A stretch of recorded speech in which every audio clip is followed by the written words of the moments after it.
for Sebastian by the law enforcement officials that day, and you had Katie Proudfoot driving around in her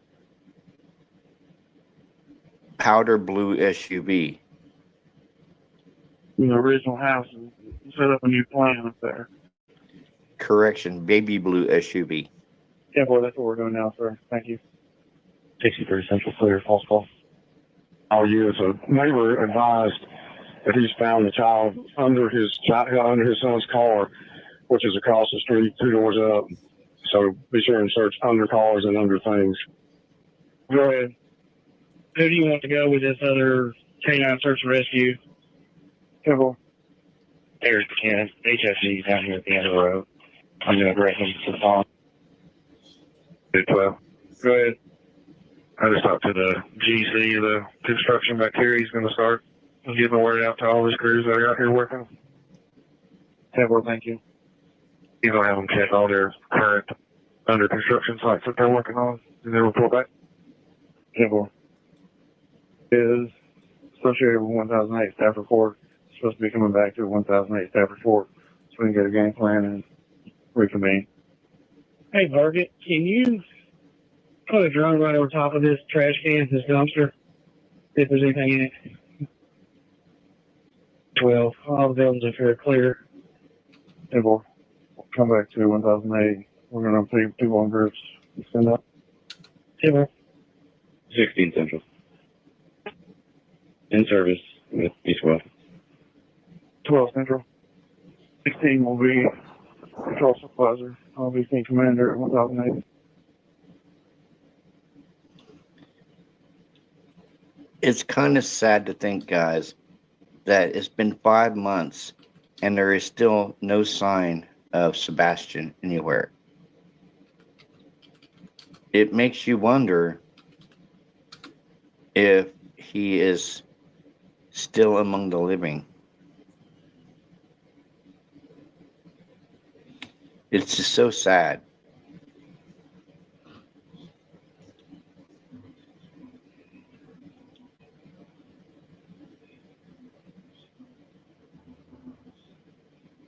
I agree. So what can people do to help? Oh. Okay, what were we gonna say? Oh no, I was just wondering, like, is there like a GoFundMe or like you mentioned that there were a couple funds being created in his name to keep his name in the spotlight? There's a memorial fund being set up for this dog hotel in his hometown because he loved animals, and they're also doing candlelight prayer vigils for him as well.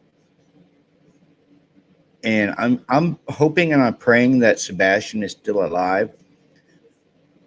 But if they're setting up a memorial fund, that kind of goes to show you exactly what they're thinking. Because I mean, it's been 6 months, and there has been like no sign of him at all. I mean, you can't walk out of your house and just disappear. Especially being a 15-year-old autistic boy. There had to have been something that happened between 10 p.m. and 6 in the morning.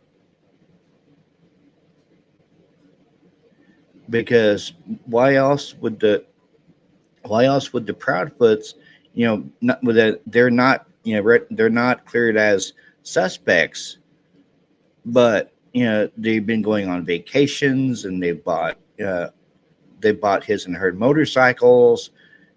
That's not the typical response to your son being missing.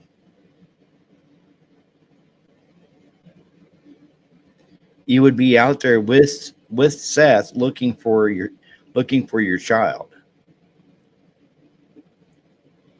Oh, I don't know about any of this. That sounds, yeah, I wish I could make a comment. I have no idea what to say. Well, just like LA just said, Robert, he didn't walk out.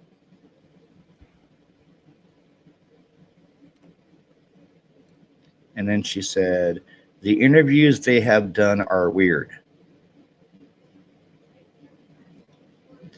Which, have you seen any of the interviews the Proudfoots have done? No, I'm pretty much lost. I have no idea. I'm just learning from this 911 call.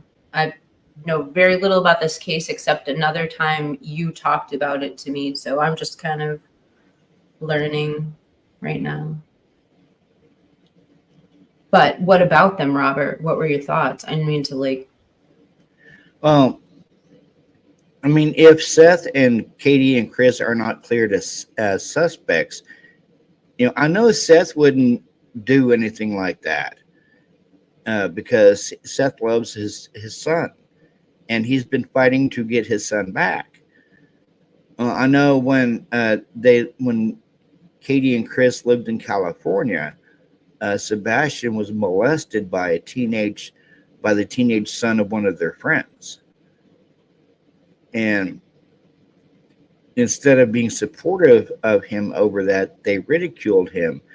And Chris called him a pervert and wouldn't allow him around his teenage daughter. So whenever like his daughter came over, they made sure that Sebastian was over at Seth's house, before his daughter came over, because Chris wouldn't allow him around his daughter. How old was the daughter? I think around the same age as Sebastian. I mean, just because I think that teenagers that age probably shouldn't. I mean, they probably shouldn't be rooming or spending the night together anyway. I mean, I'm not trying to be like. Yeah, I understand. I don't even know but that's awful. Like, I can't even think of anything worse than like, you go to a parent for security, for protection, and then being rejected. From what you tell me, that sounds. Oh, Mystic Firefly said that his daughter is 7 now. Well, then that's a little bit, yeah, that's pretty cruel. From what you tell me. Thank you, Mystic. Thank you, Mystic, for keeping us informed. And we got about, because this was a 2-part video I did, because I got a hold of both parts from, the name of the channel is Missing in Plain Sight. And she does her research, from what Mystic Firefly told me.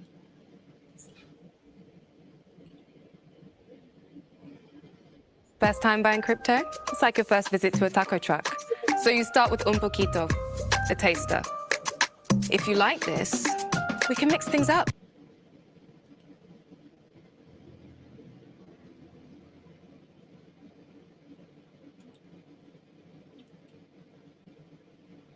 Are they talking about the Idaho4? Yeah, we're going to talk about the Idaho4. I have a video pulled up on that too. He's going to two males, one in a black sweatshirt and one female with a backpack on, between Longhollow Church and Somerset Downs.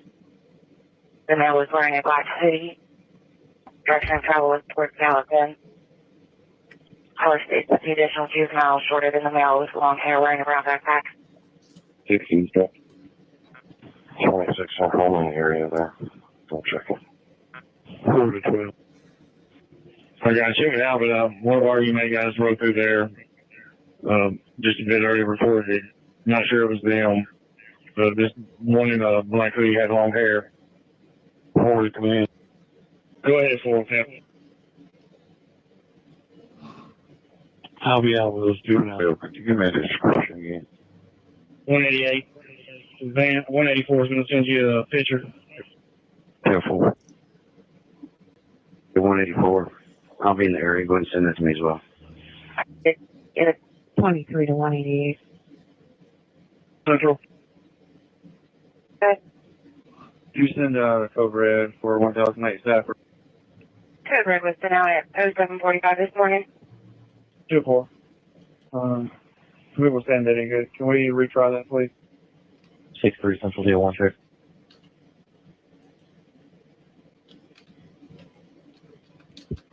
Go ahead, sir. Can you come to 1008 Stafford, please? 3-4. Did you get the picture? I sent it to you. I did. 10-4. 63. Marcos Rangel. is clearance CIC through name, date of birth only. I don't have a social. You're right. I'll be clear with an assist. 12-188. Go ahead, sir. Can you come to 1008 Stafford, please? 188. Did you get the picture? I sent it to you. I did. 10-4. You're right. I'll be clear with an assist. 12 to any units that are going to be assisting with 1008. Please come to 1008 Stafford Court now, please. 4 Central. Story 1 white female juvenile, 1 male juvenile, the Beach High School. My age is 57, 355. 4 of your boys are still up. 26 Central, clear 4. I'm still in the area. Did you copy my traffic? 4 Central. Beach High School, 57, 356. You copy traffic. Central. Moving history of this address.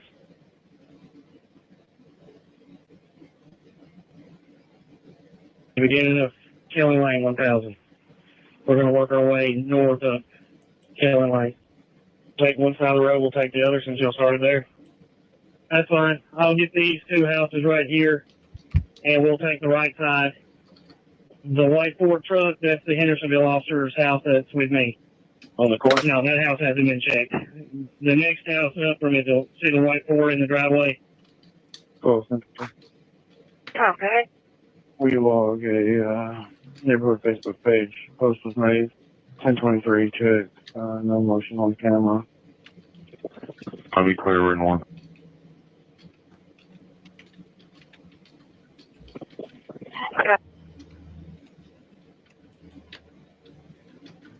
Token branch. Male with sandy blonde hair, with a bag wrapped around his head. Showed stated he had on a reflective jacket approximately 2 hours ago. 12-2-16. Do you have somebody that can respond to that? 10-4. I was out with that subject last night. Blonde with a reflective jacket. He's in his 20s. It's kind of sad to think, guys, that Sebastian is still missing 5 months. Yeah, I'm not the only one that prays that Sebastian comes home safely. And you can tell by this audio that the police were exhausting every resource that they had, even their drone resource. 3-12. Go ahead, 3. You know, if anybody checked this 139 Will Bend straight across from the retention pond about the camera, I'm not correct if anybody did there. 3 command. 139 Will Bend has a camera, but nobody's answering the door. 4 to command. Go ahead, 4. He had some ties at White House High School, and every time he got in trouble, he wanted to go back to White House, so I notified White House PD, and we're notifying the 3 command. Will you direct on 139 Willow Bend? That's where that was the camera is correct. It's 10-4. Nobody's answering, nobody's home. So, So did they just say, Kiki, that nobody was home at his mom and stepdad's house? You're muted. Were they out looking for him? Well, obviously the officer went by their house and they weren't there. Yeah, I think they were at the graveyard when they made the 911 call, right? If I remember correctly. Right? No, maybe not. I don't know. No, thought they I were know his mom was out driving around in her baby blue Infinity SUV looking for him in the housing division. But that doesn't explain where Chris was. I thought he made the call. No? He might have made the call, but why wasn't he there when the police officers arrived? I don't know. All right. This has got Call to show up. and Go ahead. Regarding this has got 10 minutes left, and I'm gonna play an Idaho4. the miscellaneous matter of record pending, cleared and authorized court. Central to Summer 8. I am unable to find anything in RMS regarding the registered owners. I'm still looking online at this time. And the units that are at staff report. When you check a residence, please give me the numeric and unit numbers that have checked it and whether or not you made contact with anybody. 68 10 minutes. Go ahead. Made contact with 1000 Killing Lane. He checked all of his cameras. Nothing was on. No answer at 102 or 103 Killing Lane. 105. Answer, hasn't seen nothing on Ring Doorbell. 10-4, you're saying 102, is it 1002 or is it 102? 1002. I'm sorry. Can you advise if he has a light purple hoodie with Homer Simpson on the front? Did you ask if you had a light purple hoodie? Yeah, can you just, I'll have to parents to know, but just find out if he owns a light purple hoodie with Homer Simpson on the front. 10-4. Anybody that does a residence, can they ask the parents? Mom doesn't advise that she can recall one. 10-6. Central. Well, go ahead. And we make sure that this has been rolled out to Hendersonville and Galveston. Also, they were at Striking Square last night, just bowling at some games. Can you have a unit go there and just go around and make sure that he hasn't returned there? Make sure he didn't want to continue his day. 47 to command. 47.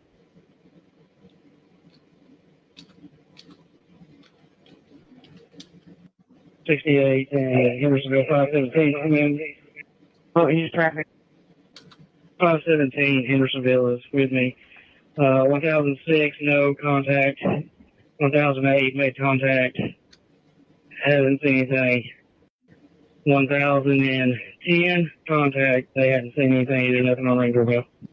47 to command. 47. 405 ring cameras over. No one's on. Determined size is 5. Wait for them to get it all set up.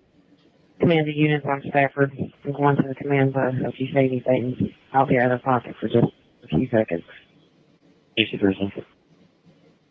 Either. I'll be at the Center Regional. We're leaving 61. 22 to command. They're looking everywhere. Hey, what happened? Oh, I thought you.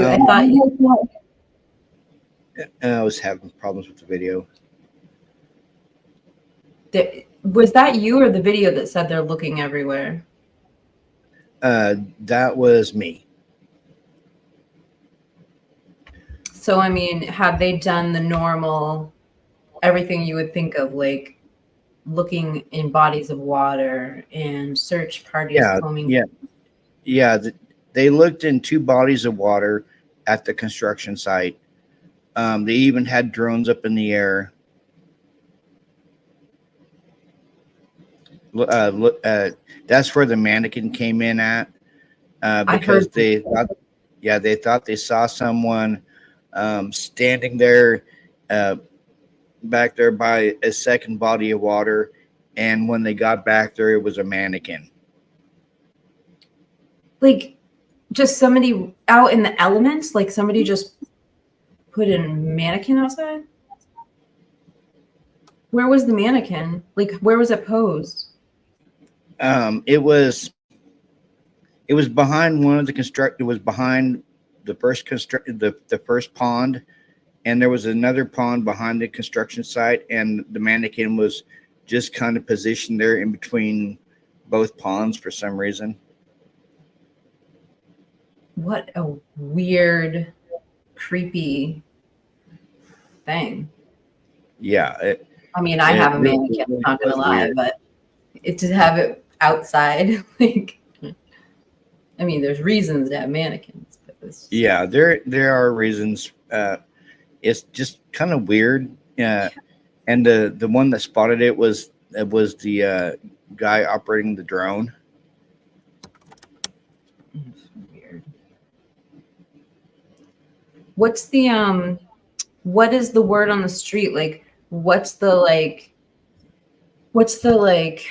feeling of the townsfolks? Like, do they seem to be taking one side or another in this case? No, I don't think they're taking one side or another. I know Seth has about 300. There's 300 people who's volunteered to help Seth look, and they're also doing the candlelight vigils, like I said before, and they're doing the memorial fund.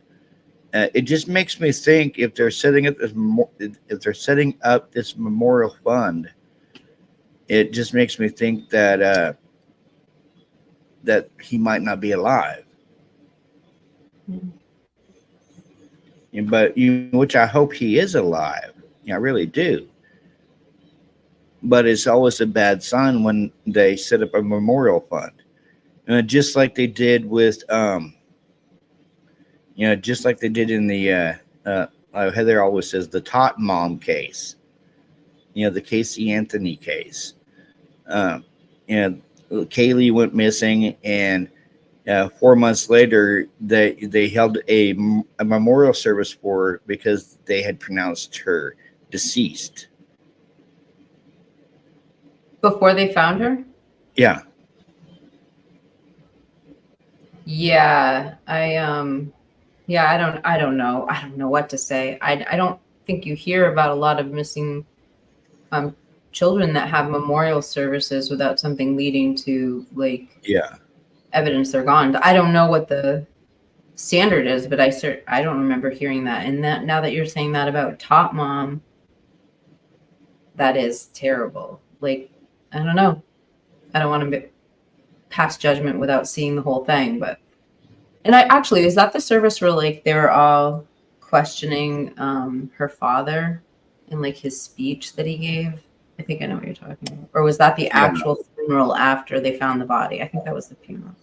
Yeah. I know they had the memorial service 4 months after she went missing, and they hadn't found the body yet. And then here, I think it was about a year ago, maybe a year and a half ago, Peacock did this interview with Casey Anthony. And it was Casey Anthony in her own words or something like that. I saw that. I was bothered by that. Yeah, I got bothered by that too. It was what parts bothered you? Oh, about how she was blaming her father for for what happened to Kaylee, and I don't think her father was involved in it. Because if you look at it, the she got a tattoo like less than 30 days after Kaylee went missing. It was called Bella Vita, which is Italian for beautiful life. And she was going to all these clubs and entering hot body contests, and her boyfriend at the time I guess tried to break it to her easy, and tried to break up with her easy by telling her he would never marry a woman that has a daughter.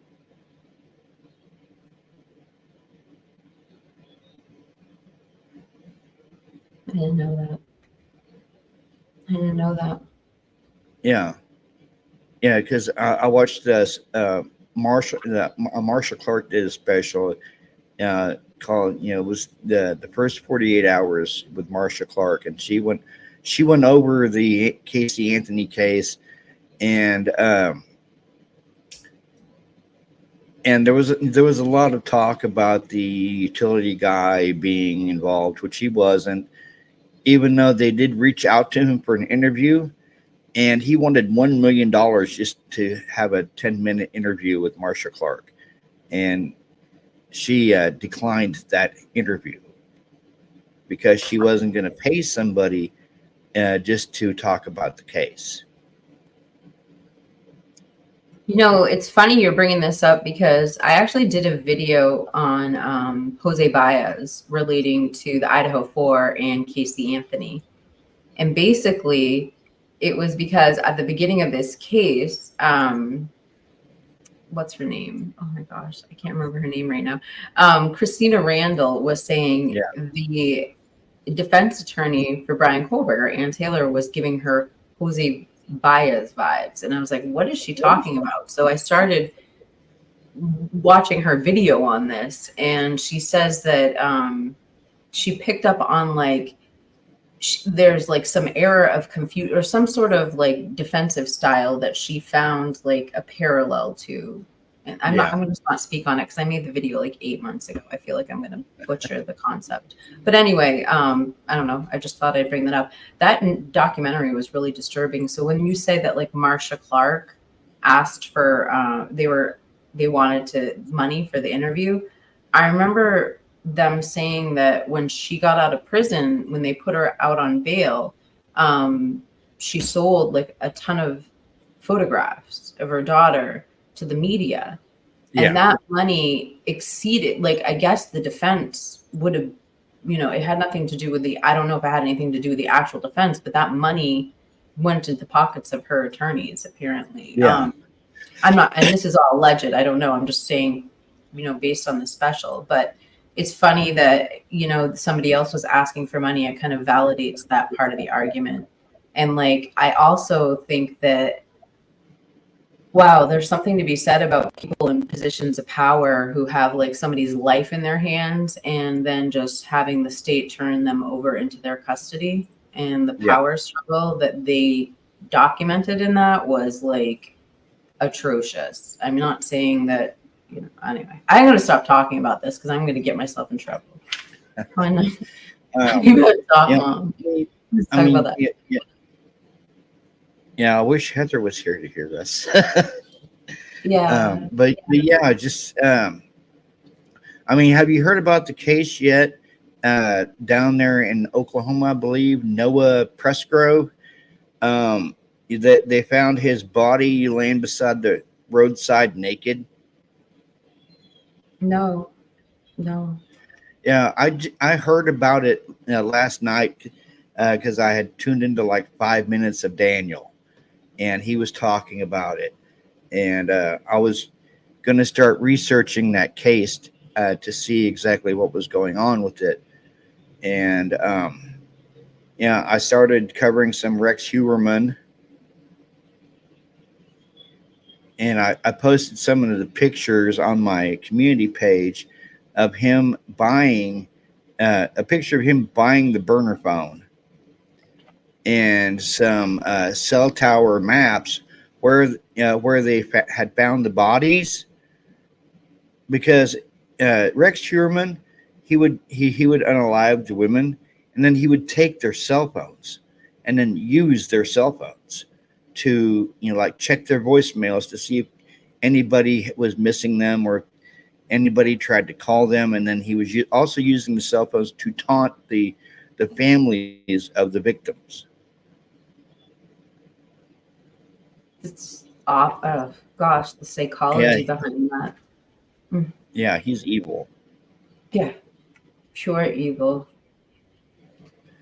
And probably a lot of women they were just missing. Nobody even knew, Yeah, but because they were all sex workers, and I don't know what the stereotype is with serial killers and sex workers. I mean, they do have family that love them and care about them and more likely miss them. It just sex workers are not disposable people. More likely only in the mind of a serial killer that sex workers are disposable people, but they're not to everybody else, and not to their family, not to their friends, not to their children.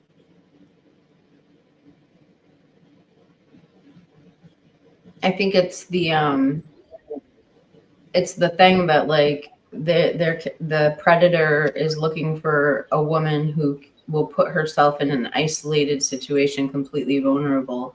And that's the one profession you could guarantee that you're going to have your victim isolated and vulnerable with privacy. It's just, I can see why they get targeted. And then, like you said, less outrage from the community. We see these beautiful faces in the Idaho4, these kids that look like they were going to be great members of our community once they got out of college, and, the community is outraged. But then you have, these victims of Rex Huberman, and where's the outrage in the community? It's, yeah, you're right, Robert, 100%. No human is disposable, but, unfortunately, that's why they're targeted. That's just the world. Unfortunately, that's just the world we live in.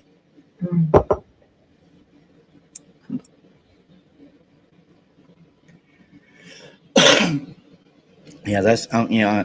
And I know it's sad, that we're living in those type of times that that sex workers are viewed as disposable people. It's really sad to know that these victims, even though they're going to get justice, these victims didn't deserve to be killed the way they were. They didn't deserve to be tortured just because of their line of profession. Yes.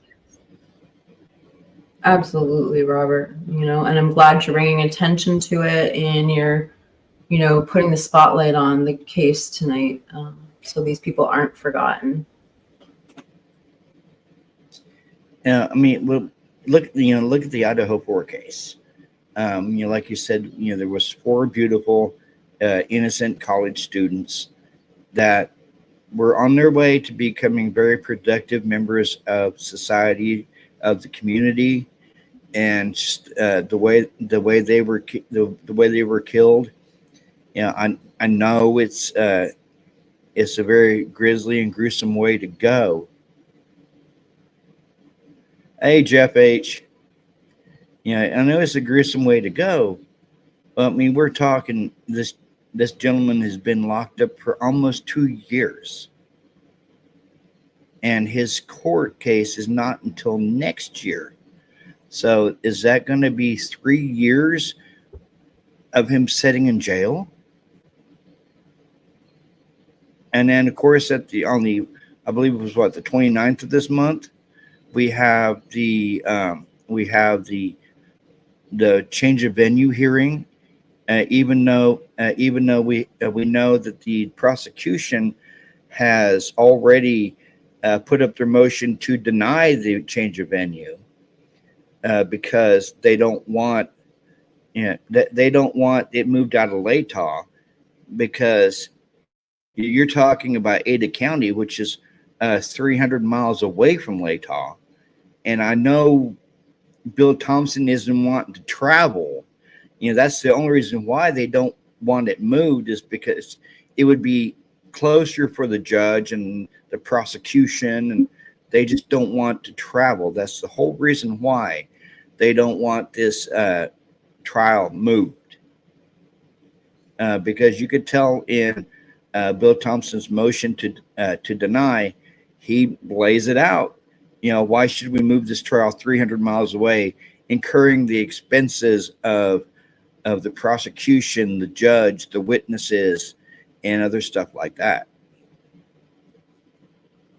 Yeah, I mean, the one thing I will say is in the response, the prosecution's response to the defense request to change venue, I did find some legit arguments that the way the data from the survey was collected, and I hadn't thought of it before, which is they just collected the phone survey, which is what they said they set out to do. But in turn, the prosecution is saying, well, this is not a sufficient sampling of the type of media that's been involved in this case. And even far more inflammatory was some of the stuff we saw on specific venues. And they asked a lot of questions about television coverage and stuff, but it wasn't, or headline coverage. So I thought there were some okay arguments. I believe that at this point, for the sake of a fair trial, in my humble opinion, I do think it should be moved out of Latah County. But that's just my opinion. I rarely say my opinion about anything, but at this point, I think it should be moved. But they have to give an argument. And I totally agree with you, Kiki. It should be moved out of Latah. I mean, it really should. Ada County, which is basically Boise, it is a lot bigger county, and apparently it's getting more. The case is getting more of a high profile reaction down there in Ada compared to Moscow, which is what, population 25,000. But what I'm thinking is the reason why they don't want it moved, because down in Ada, they could not sentence him to death. They could sentence him to life in prison. And we both know that's not what Bill Thompson is wanting. He's wanting the death penalty. And I believe that's one of the reasons why they don't want it to move to Ada County, is because they have a fear that he's not going to get the death penalty. He's going to get life in prison without parole. Now, mind you, if that happens, if he does get life in prison without parole, he doesn't technically have to stay there in Idaho. He can actually transfer to be moved to a different prison, more than likely one's closer to his parents, where with the death penalty, he can't be moved. Oh, really? I didn't know that. I guess maybe I did know that. I forgot it, though. Wow, I didn't even think of that. But Robert, from your understanding, isn't the serving as a death row inmate, is it a better way to serve than in general population and life in prison? Have you heard anything on that aspect of it? I wish AR was here. Serving as a death row inmate, you get a one-man cell. Yeah, you get a one-man cell in death row. But with the way Idaho death penalty cases go, it's up to 27 years before he's put to death.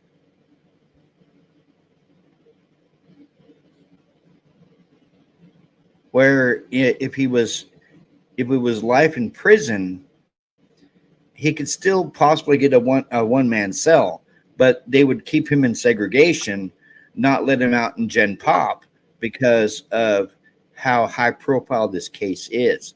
Because look at what happened to Jeffrey Dahmer after he was convicted.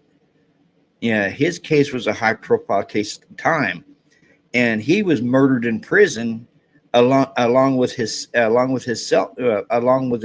cellmate by this other individual. That's cruel and unusual punishment. If you can't even live a life where you might not get killed on the daily, by your right. I don't, our prison systems are just awful. Yeah, because how Jeffrey Dahmer got killed, him and his cellmate, they got killed by this individual using a barbell bar in the bathroom, because they were clean. That was one of their duties, was to clean the bathroom. And this individual, Jesse something, I can't remember his last name, came into the bathroom and beat both Dahmer and the other individual with the bar of a barbell. It's interesting. I'm sorry, Robert. The big metal bar you put the weights on for the barbell. Yeah, Dahmer was beat to death with that in the bathroom. What a way to go. I don't even know, how to respond to that. Anna Barbara makes a really interesting comment. She says, Yeah, right there. Or the one above it, there was no identity politics issue regarding Kohberger, unlike with Dahmer. And then this was her follow-up. Dahmer's victims were predominantly African American and homosexual. And therefore his risks in the general prison population or being transported through one are likely lower. Thank you. That really insightful Amanda. comment when we're making these analogies. Thank you. And did Hey, Jeff just get Aquarius. married? Congratulations. If I read that right, Jeff. Congratulations. I thought he was already married. I thought so too, but I don't know what's happening. I don't know. But I mean, if you look at it as well, I mean, like what we discussed the other night with you, myself, and AR on the panel on your channel, there could have been some things that were left out of the PCA. Yeah, Oh. and I do intend to agree with my brother AR. I believe that the PCA was a setup for Dylan to throw her under the bus, because if you notice in the PCA, Kiki, quite a few places they contradict what Bethany was saying. Bethany or Dylan? I meant Dylan. My bad. Yeah, I Dylan. thought that's what you meant. Yeah. Like they could have left out the basic generic description of the unaliver and just like put it in a police report. They didn't have to put it in the PCA, because we both know that that's just a generic description of anybody on the University of Idaho campus. 5'10" or taller, athletically built, not muscular, bushy eyebrows. Yeah. I mean, I don't know. I only assume everything they put in there is that trying to make that whole picture to point towards their suspect to get that arrest warrant. So I'm assuming it was necessary, but like you said, it makes it hard because you think, well, if this is the evidence they had to put in there to obtain the arrest warrant, doesn't sound like very strong evidence. Then again, they not want to show everything they have. I don't know. Yeah. I mean, even in this case, Kiki, it's all circumstantial evidence. I mean, like the knife sheath is circumstantial evidence. The IgG, which we don't know exactly how they obtained the IgG. Well, we know that how they got it was using his father's DNA to trace it back to him. But I was watching Vinny Politan last night, and he raised a very good point. A lot of this evidence in the case is circumstantial. And how many convictions have people got off of circumstantial evidence? Yeah, and I don't know either. So I don't know necessarily like circumstantial. I think if they do have video evidence, not obviously what we discussed last time about the video evidence, no video evidence going down south, but some sort of immediate video, something evidence of the car. I don't believe that's circumstantial. Now, whether it has the license plate or proving that it's Bryan's car, now that is different. And then DNA evidence, I don't know if that's circumstantial either, but I am also not 100% clear on the terminology. What do you guys think? I don't know. I don't know if everything is circumstantial in the PCA, but the more and more I read it, like there's just so many little things in it that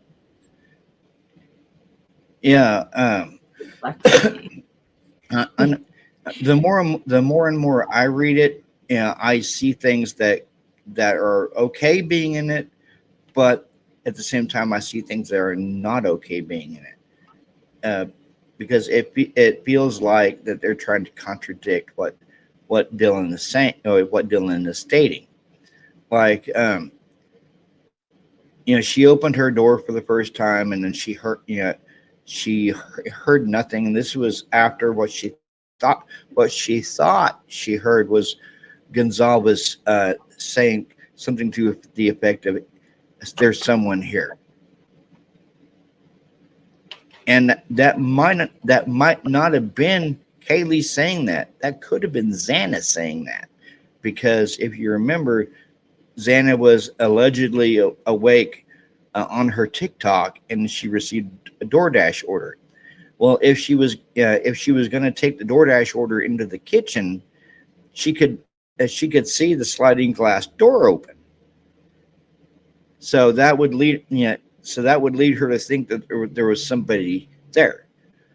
So, she could have said, "Hey, there's someone here," and the killer, if he was on the third floor, could have heard her say, "Someone's here," and chased her from the kitchen into the common area, attacked her in the common area, and then Ethan was probably the one saying, "It's okay, I'm going to help you," and then Ethan getting into a struggle with the killer, and then we heard the thud and a whimper about 417. That thud could have been Ethan being slammed against the wall, or it could have been the killer being slammed against the wall. Yeah, definitely. And it's an interesting time to note 417. What couple of things that I go back to, if we're just going to start discussing the PCA, there are a few things that, one of the things that's top of mind is what I was telling you guys about, which is when we know that Xana received the DoorDash around 4 a.m. Yeah. And then the chain of events goes dog noises. Then the voice that Dylan says is Gonzalez, but the PCA says is likely Xana. And then we hear crying. And then we hear there's someone here. Well, I'm sorry, actually reverse that. We hear there's someone here. We hear there's someone here. And then here's what's conflicting to me, Kiki. DM stated in the PCA that she opened the door for the second time after what she thought she heard was Cornelia crying.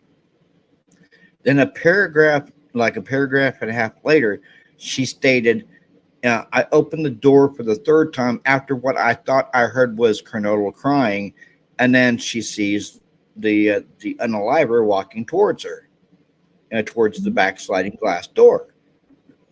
And that's when she gave the description: 5'10" or taller, athletically built, not muscular, bushy eyebrows. So, which one is it?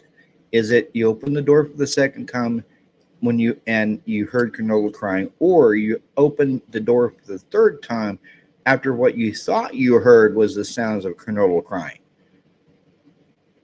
Yeah, you see where they're trying to contradict her right there? I'm so sorry to interrupt, and I want to respond to you. The first thing is I somehow have just blocked my managing mod, Christy Nevada. I don't know how, but I somehow touched my phone and it says Christy Nevada was hidden by Swamp Rose. So I'm going to try and fix that. Yeah, you can actually go. You can actually where you hid her at. Yeah. There should be a way to unhide her. I just did. Okay, unhid. Oh God, she's back. Sorry, Christy. And apparently I deleted somebody's comment too, but that was a mistake as well. Okay, so anyway, as far as contradicting, I don't know why they say Dylan says what she thought was Gonzalez saying there's someone here.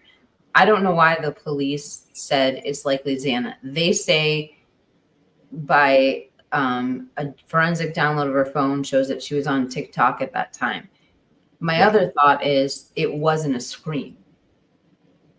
Because if she described the voice, which she doesn't do in the PCA, I don't know, but they surmised that it was Xana. And it just, when I hear that, it always makes me think, because like the biggest talk is Maddie was the target. That's what everyone is saying all over YouTube. But in this instance, it does sound like Xana was already crying. Xana was already saying, there's someone here.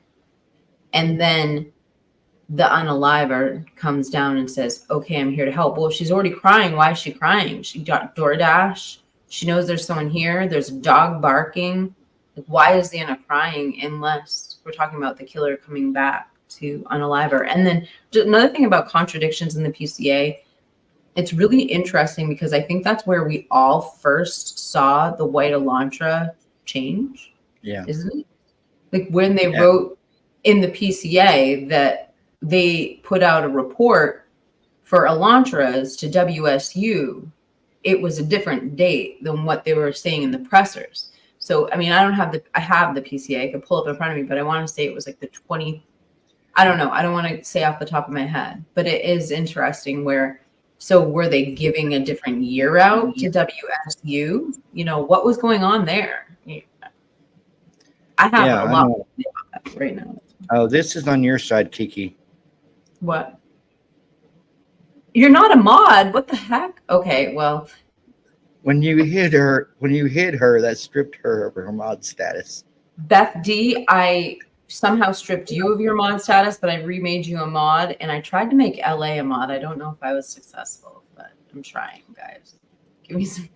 Okay, I'll fix that, Christy. Sorry about that.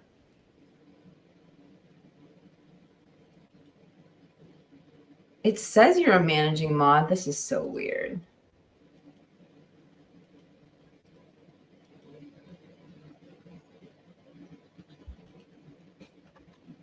I just made her a managing mod on mine as well.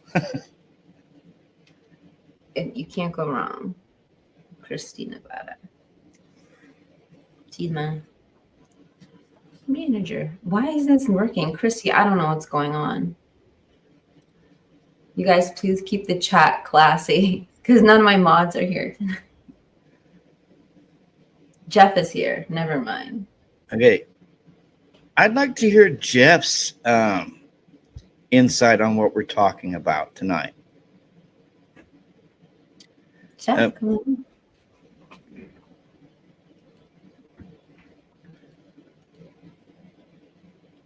Oh, poor LA. She has like a unique handle. Come to my side, Jeff. Come to the dark side. I'm here. But yeah, because we don't know exactly what happened in the house. I mean, all we have to know is about the PCA, exactly what happened that night.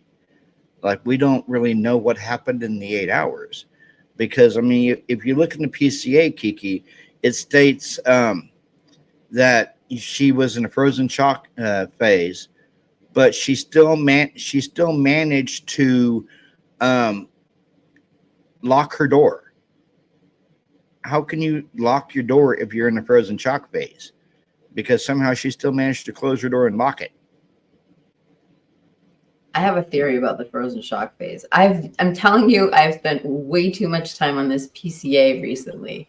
So I'm looking at that frozen shock phase, and it's like, so, I mean, we know that's probably not her terminology. What is he trying to say? She was shocked or she was frozen and that it was for a phase? And if he's saying phase, is that to infer that she broke out of that and left the room? Because it says where she originally was. So obviously it's implying she left somewhere else, afterwards. So have a good night, Sirius. Sirius says, I'm so sorry, guys, but I have to go. I enjoyed seeing everyone, and thank you at True Crime Cult. You have a good night, Sirius. Have a great night. But I mean, with the frozen shock phase, it doesn't last 8 hours. Frozen shock phase doesn't last 8 hours. It's basically like almost like anxiety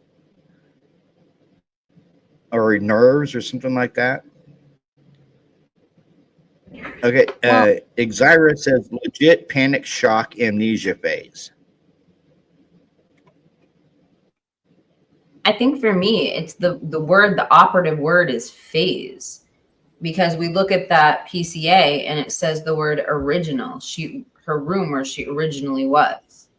Because if she was frozen in shock and it was 8 hours from the moment she was frozen in shock, yeah, like, but I'm not necessarily convinced that's what they were trying to describe, because if they described it as phase and they said she was originally there, I think what she's saying is after the initial frozen shock, she bolted and went. I mean, obviously, Bethany's room is where we're all She assuming locked she showed herself up in her room. because those No, she early locked reports. herself in her room. Yeah, they stated that she locked herself in her room because after seeing the unaliver walk towards her, to go to the back sliding glass door, she shut her door and locked it. But how can you have the wherewithal to shut and lock your door if you're in frozen shock phase? And just like it states in the PCA that she told the investigators that she didn't recognize the person that was walking out of the house. So they naturally thought that the murderer was leaving the scene because, according to her, she didn't know who it was. She didn't recognize him after seeing him. So according to the investigators, he left the house and then left the scene. Yeah. I mean, like I said, I think the phase, the third word after she locked herself in that room, I just go back to that originally. Like, they're saying she didn't end up in that bedroom. She ended up, I believe, down. Angel D has a pretty good comment.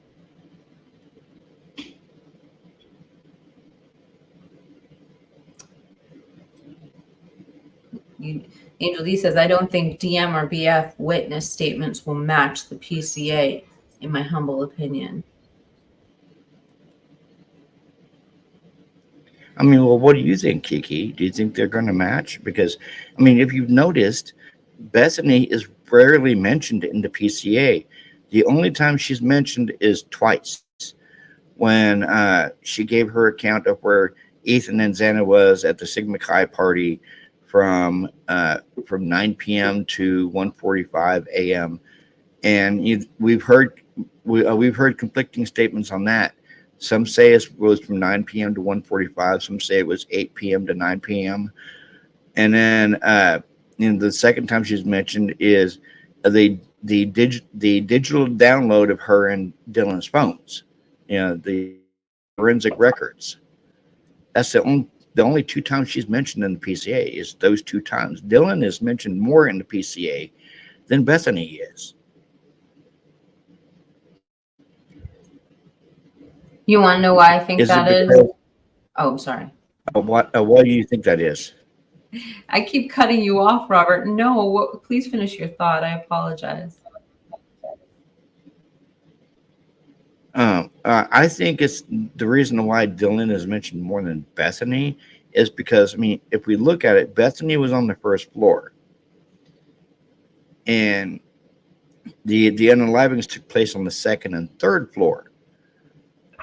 But I mean, if we go by what Steve G had to say about one hell of a battle going on the second floor, would Bethany even be aware of it going on?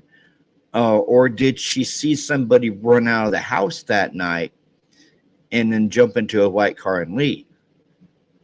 It just makes you wonder.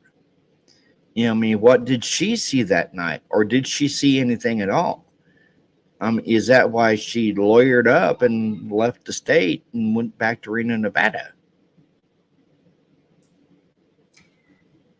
Well, so, I mean, I agree with you completely. I think that the reason why BF's accounts aren't in the PCA is because she was on the first floor, and obviously Dylan's going to be the person who primarily hears the crime.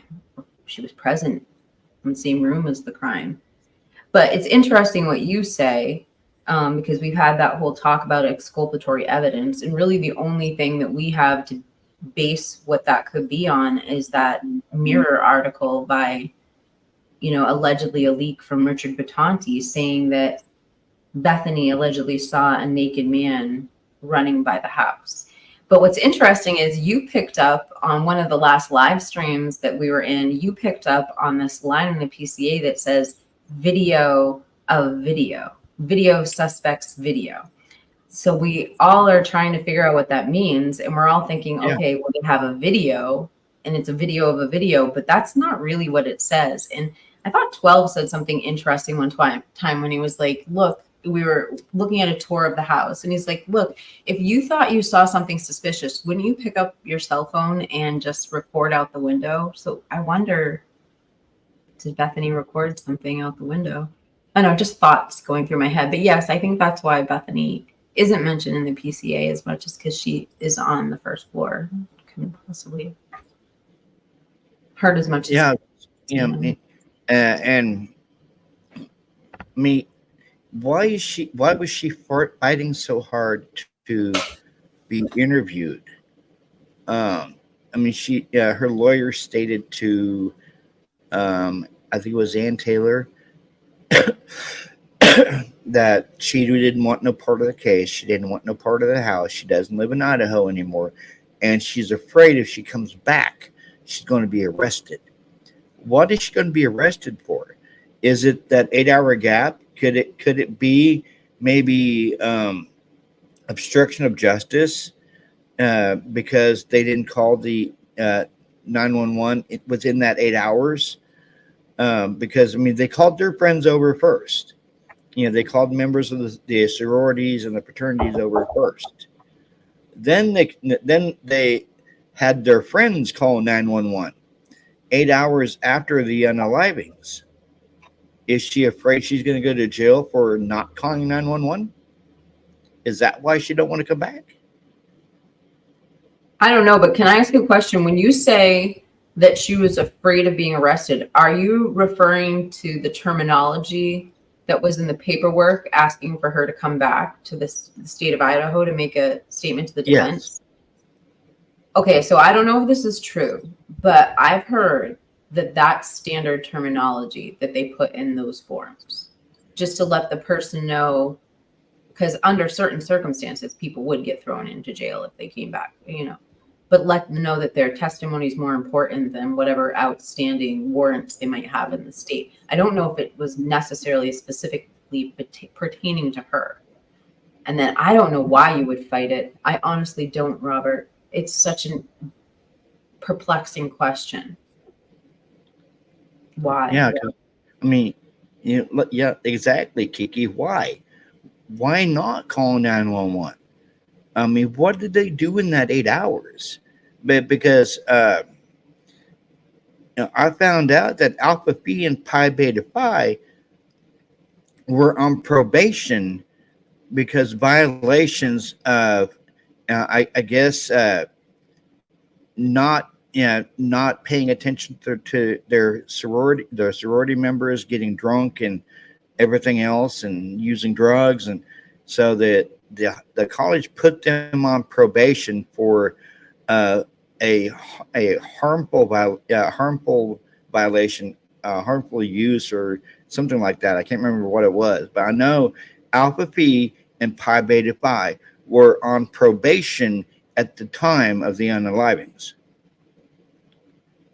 And could it be that the reason why 911 wasn't called was there was something in the house that Dylan and Bethany didn't want the police to find, because they knew it would get them in trouble, not only with the police, but with the college as well. Now, I'm not saying it was drugs.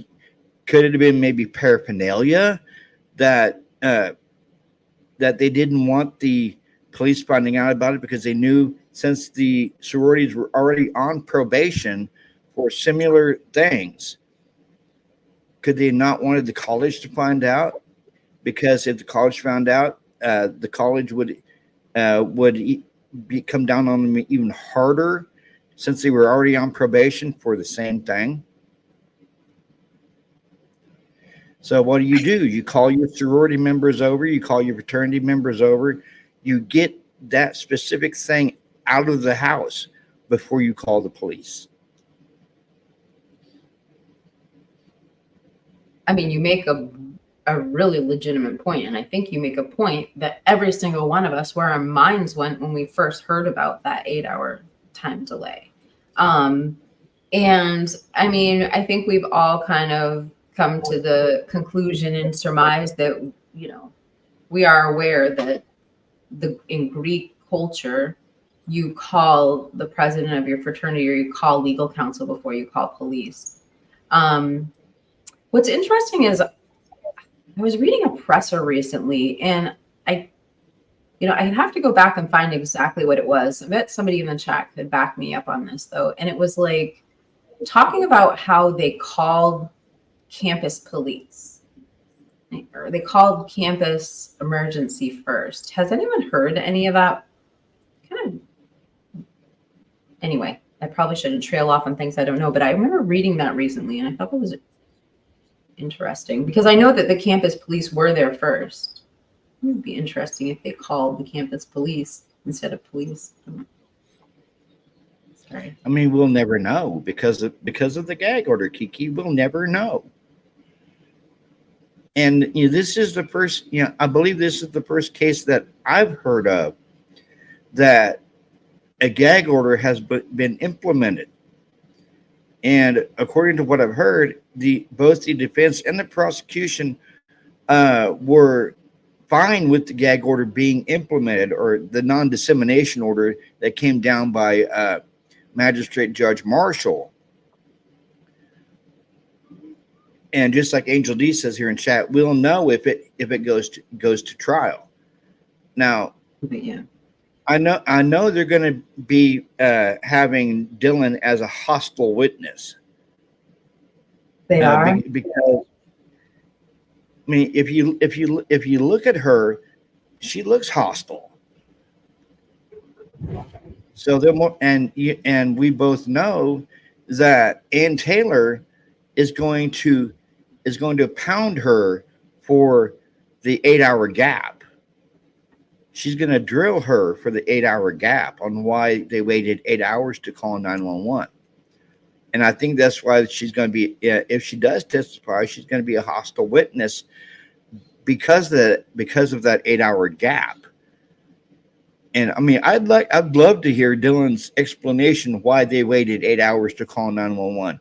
Why they let those four innocent students lay stiff and in their own blood for 8 hours. Because if they had called 911, after apparently Dylan called all the girls in the house right after she heard everything die down, and she got no response from Xana, Kaylee, or Maddie, that would send up a red flag immediately with me.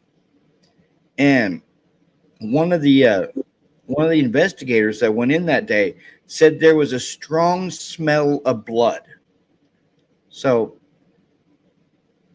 being the roommates or the surviving roommates, don't you think they would be able to smell that blood too? If the investigator came in and said as soon as he walked through that front door, he smelled the strong odor of blood and decay. Because apparently the bodies had started decaying in that 8 hours. I think if I was Dylan and Bethany, if I was in that house, if it's that strong for an investigator to smell, why didn't they smell it initially? I know Murphy smelled it.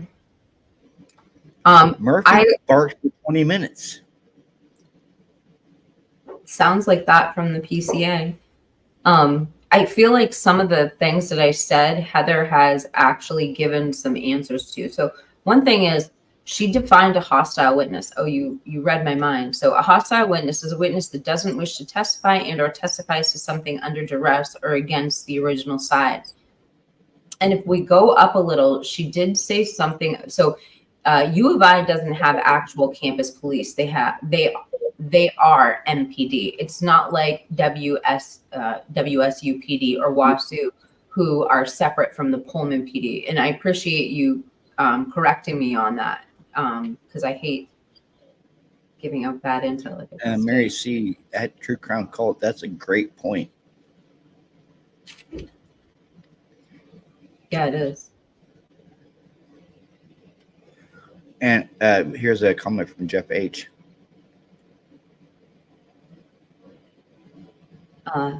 If you don't realize your roommates have been unalived, then you go to sleep and sleep the normal average hours most people do. 8. So just so you know, Robert, like I take on the opinion. Now I want answers too.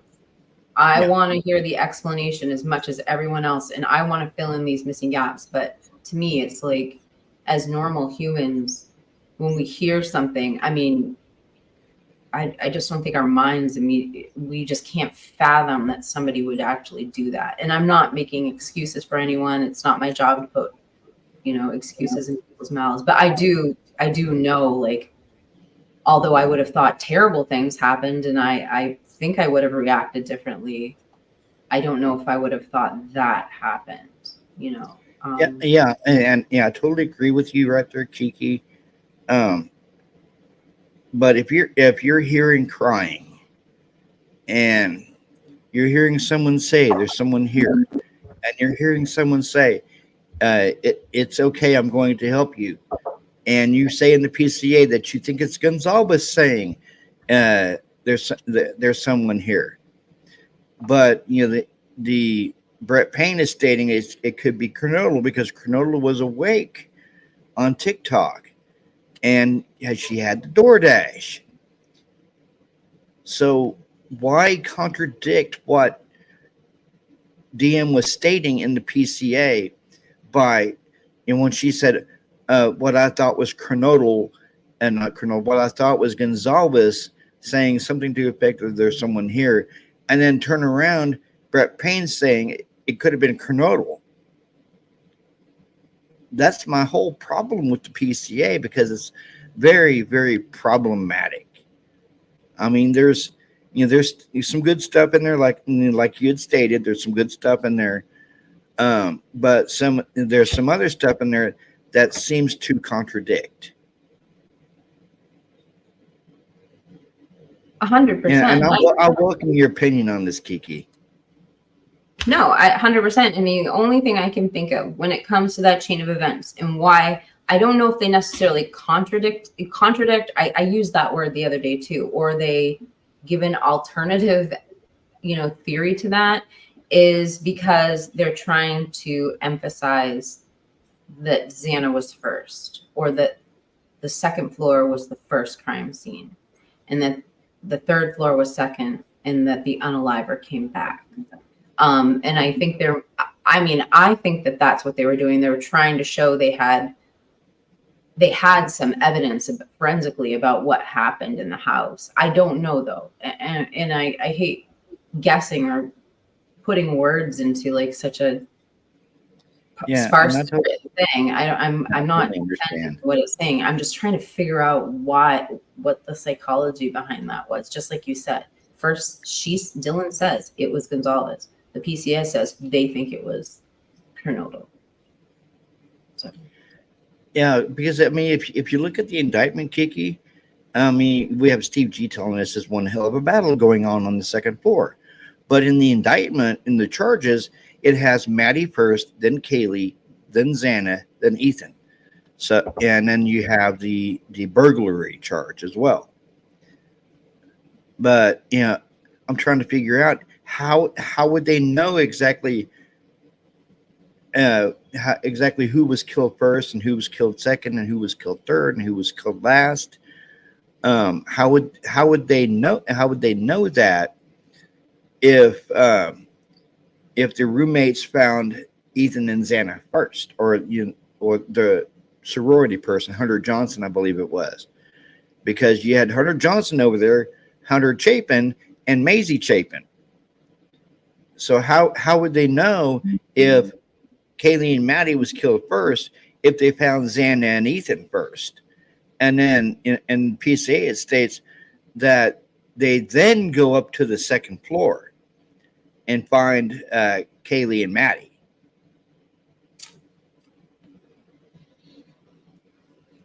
I don't know. In early accounts, I heard that, and again, this is just speculation from early rumors before the gag order, and when we had that leak from Batanti, and it was in that Mirror article from the Batanti leak, that BF was the one who found the girls on the third floor.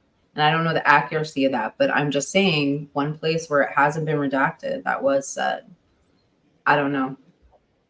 And see, well, just like Red Riding Hood 71 just left a comment, clad in black.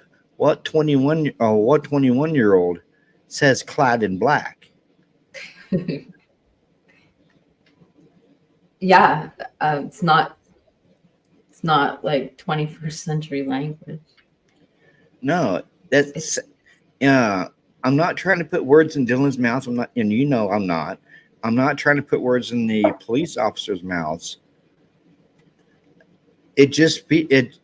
AAR, here's what he said. The order of finding the bodies does not showcase who was taken out first. It would come down to blood transfer evidence. Right. So they can tell with cross-contamination which person was first. Yeah. But I mean, they didn't include any forensics in the PCA. So I'm just wondering, when I say why. Yeah. And so I think the reason they included it was to show that they did know kind of what the chain of events were. I'm totally theorizing, but they wanted to show that they at least knew that he came back. And I do agree they probably would have known that through forensics for sure. But yeah, we don't know what that scene looked like either. Robert, you're bringing up such fascinating points tonight. And you have a new member too. That Motomax is a new member of mine. Thank you for joining. I can't really, so you guys know, I can't tell which comment, like I can't display comments or anything, but thank you to everyone who's joining me on my side of the live stream. We really appreciate it. And thank you to my mods for monitoring the chat on my side. Well, I'll always display your comments. Thanks.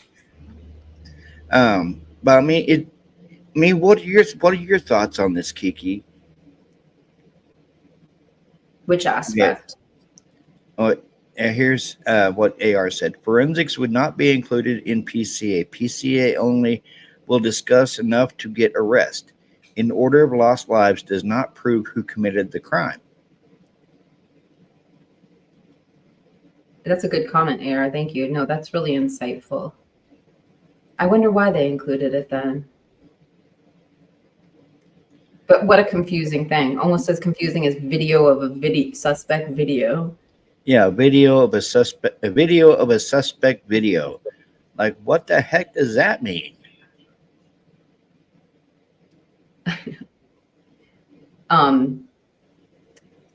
And we've got this hearing coming up in just a few days. Are you going to be covering that from beginning to end? Yes, I am, and I do invite you to come up on panel, so we can both break it down together. Okay, here's what AR said. Because they are beginners in writing a PCA of this importance.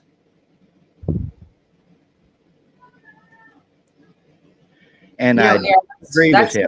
You said that in my last live stream. That did stick with me.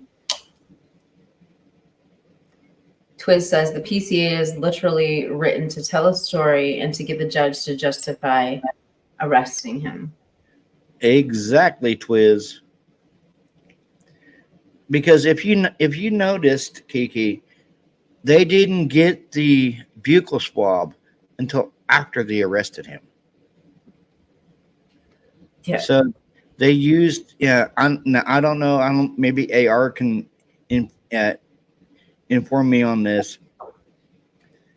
The molecule of touch DNA that they got off of the button snap of the knife sheath. Now I've heard that it doesn't last very long. There's like a shelf life on it. 100%. Yep. So could the and I believe AR has talked about this before.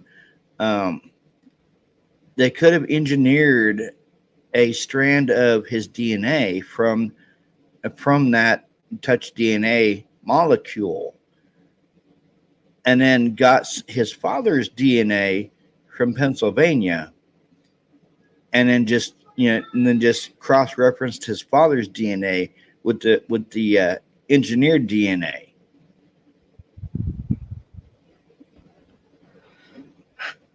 Yeah, I mean, here's the thing is like, I think where that gets tricky, because when I hear manufactured, like I don't feel the same way as other people do when they say that, because I know they're not constructing it from scratch, they're replicating it, but it's the amount of markers that we've all been talking about with the initial sample versus like IgG.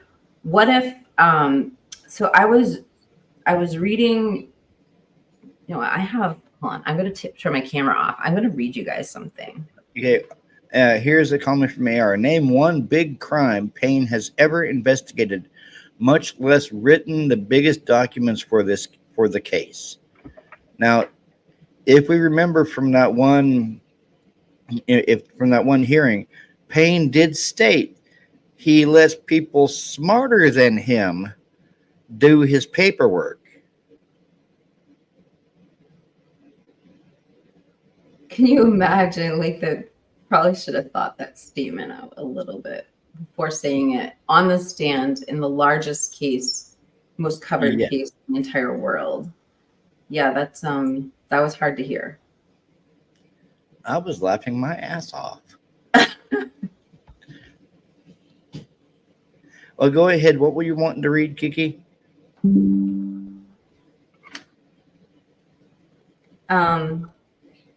No, keep going. I don't want to trail off on your screen with another stream with my own stuff.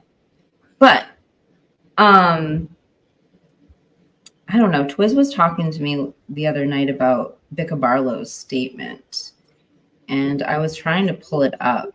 Hold on.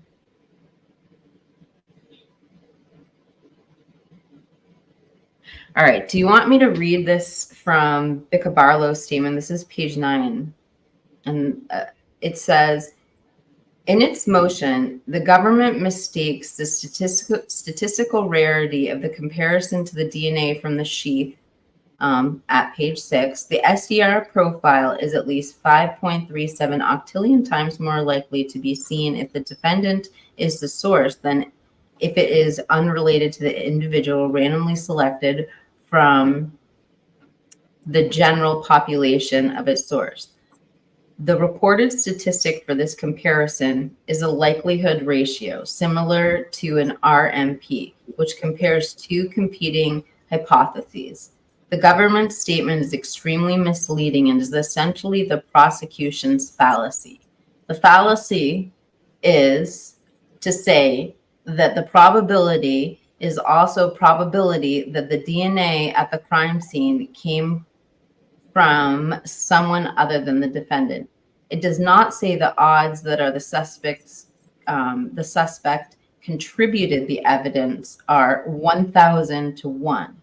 National Research Council, and then this is just citing the source, National Research Council, the Evolution of Forensic DNA Evidence, 1996, page 1933. So it's kind of breaking down the statistic.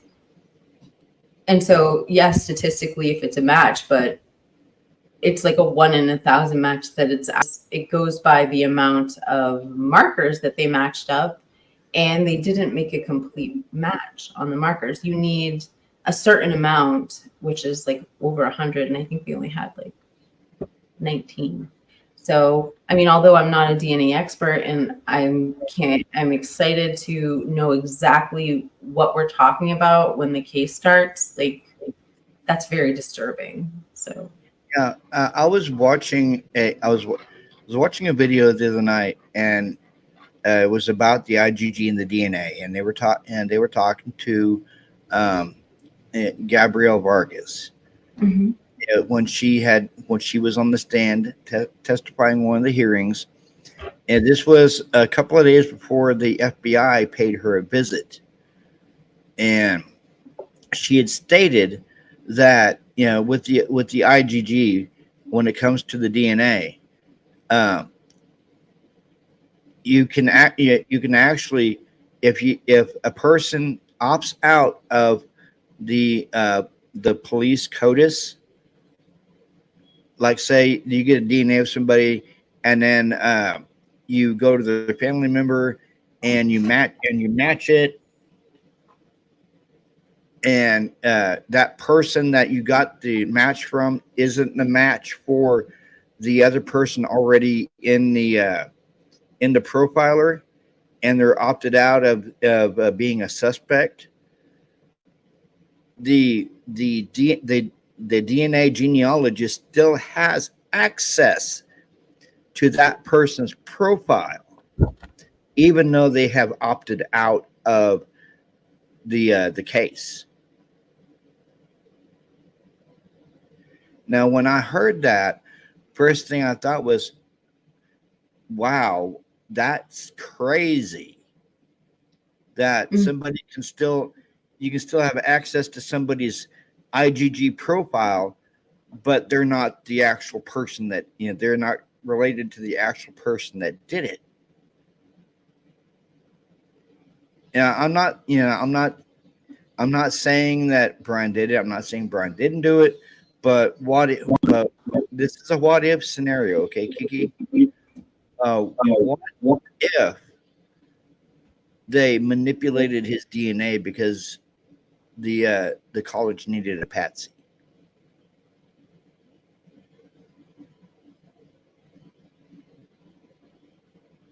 I mean, there's a lot of things that would fall into place for that to happen.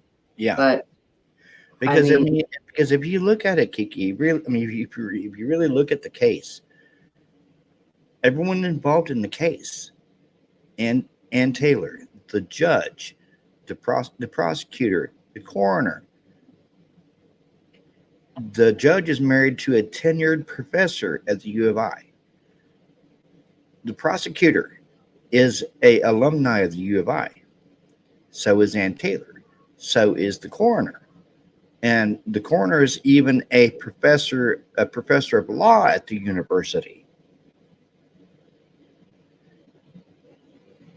With the judge, the judge didn't go to the U of I, but there's still a conflict of interest there because his wife is a professor at the university. Somehow this is like a huge conflict of interest for the parties involved. It almost feels like the U of I is being protected by the prosecutor, by the judge. I'm not saying Ann Taylor. I'm not saying she's protecting the university, but she has also professed his innocence. And the coroner. It's just all things you got to think about, because I mean, if you think about it, everyone involved in this case went to that college and graduated from that college. Are they trying to protect the mystique of the college? Because I mean, if you look at it, Steve G stated in an interview that the college was getting upset because of all those reward posters being posted around the college, because it was going to interfere with Rush Week. I don't even know what to say. How could that be how is that that's a non-issue? Like, what always gets to me when I hear that too is thinking how they turned down the reward money as well. They didn't want to post reward. And I've heard from people, locals, that the reasoning behind that was the tip line was so full that if they put a reward out, they were afraid they'd have more tips. But it just seems so contradictory because it was an unsolved murder. They had nobody in custody at the time that the reward was offered. The college was throwing a fit because there was reward posters up on lamp posts around the college because they didn't want that to interfere with rush week.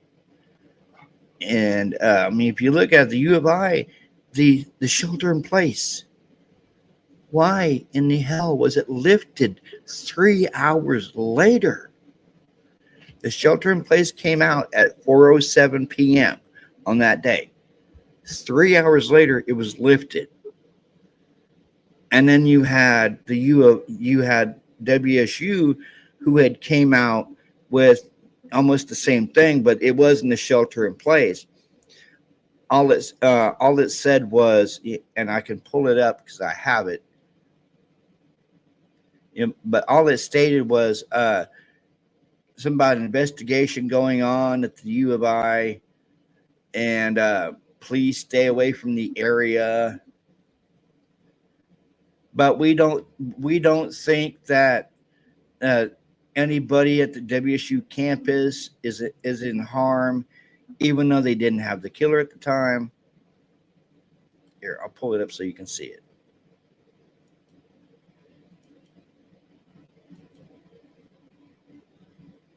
There's just like the comments are just so interesting to me too.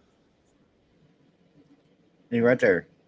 Moscow Police Department is conducting an investigation of a homicide that occurred adjacent to the University of Idaho campus. At this time, we are not aware of any threat to the WSU Pullman campus community. But yet the killer hadn't been caught yet.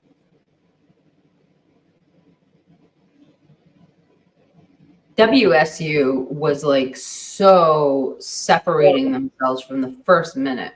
They're like, this, literally the students say that they were acting like this has nothing to do with us. We're not related to this in any way. None of our business. Those were like the terms that they felt were coming from the leaders in that university. Yeah. Weird. It's like 10 minutes away. Like, you think the immediate reaction is the general safety of your students and the people around you, but it was no big deal, nothing to see here from what the students say. Yeah.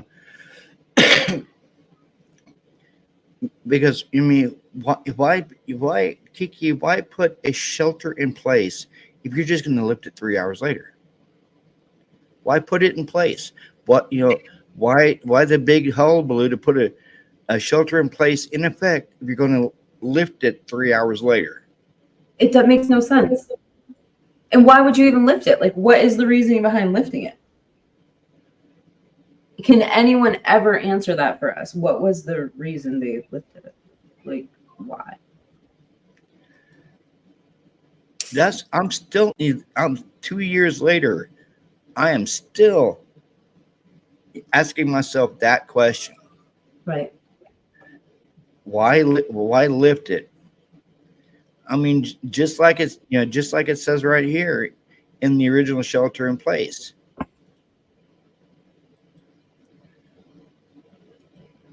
Vandal alert. Moscow PD is investigating a homicide on King Road near campus. Suspect is not known at this time. Stay away from the area and shelter in place. That was at 4:07 p.m. 3 hours later, they lift the shelter in place.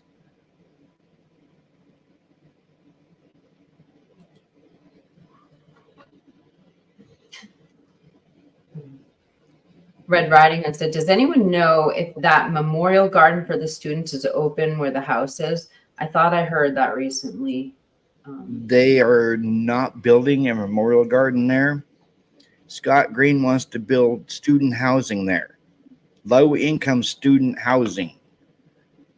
They're talking about building a memorial garden on the campus itself because Maisie and Hunter Chapin didn't want them to build a memorial garden there on the property of the house because it's according to Hunter Chapin, it's too emotional that to know that my brother got murdered in a house of horrors.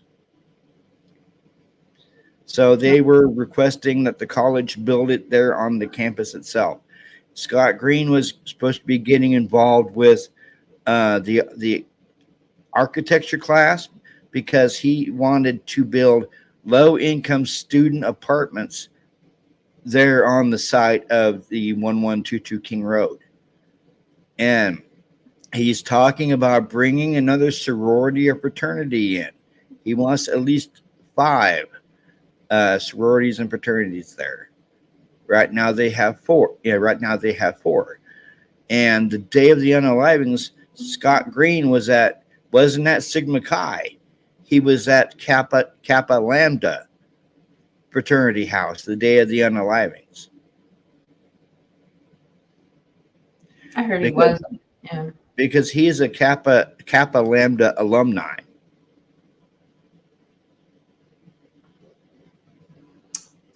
Just to full circle, make sure that we're saying all the information we have. Christy Nevada does say that they did build one on campus, just not in the same place. And Red Riding Hood makes a good point. WTF, they collected money for that. What about that? And yeah, good point. Under the premise of how it was going to be designed and in that area, I think that was the big push to get the demo, was that it was going to be turned into this, healing garden versus what it was then. So it feels like they just gaslit us the whole time.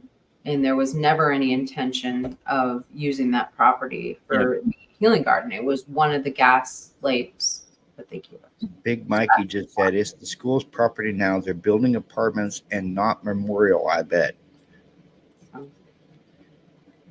And that's what they're doing, Kiki. You remember us talking to Twiz.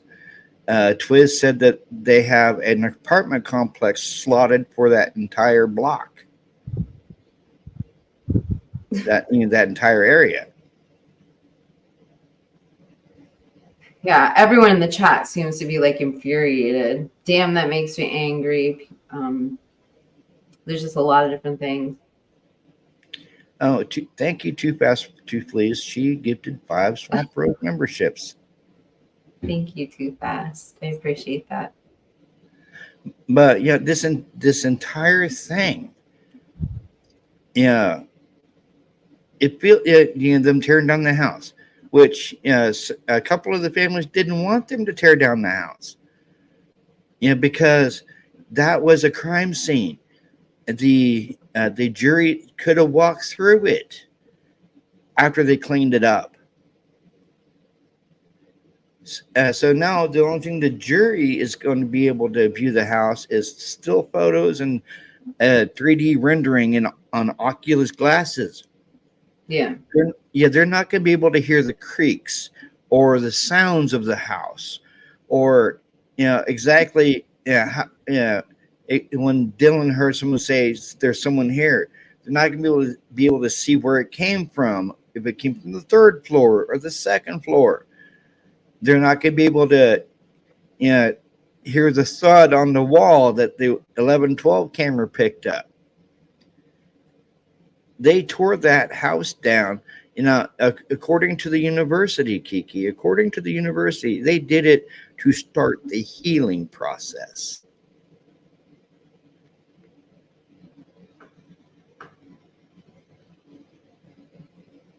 I remember, that channel, Rory from Thou Shalt Not Kill. Yeah.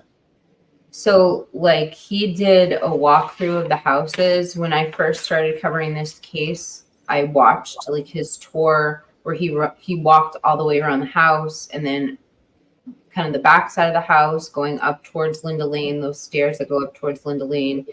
And I just kind of remember what he said, you know, just somebody who actually went to the scene. And he's like, there's a feeling I can't describe, you know, when I'm here. Like it just is, it's just instantly feels different. And I just know that now the jury is not going to have that opportunity to understand. And especially like all the things that we're talking about, even with Oculus, even if they have all the noises down, everything, how are they going to really give that feeling of close quarters? And I mean, I do think virtual reality is, I mean, like I always get, like, if I put on virtually reality glasses, I feel like I'm falling, you know, through the floor. I mean, it really does work, but still, like, realistically, how are you going to show the close quarters and how the light was shining in? And I don't know.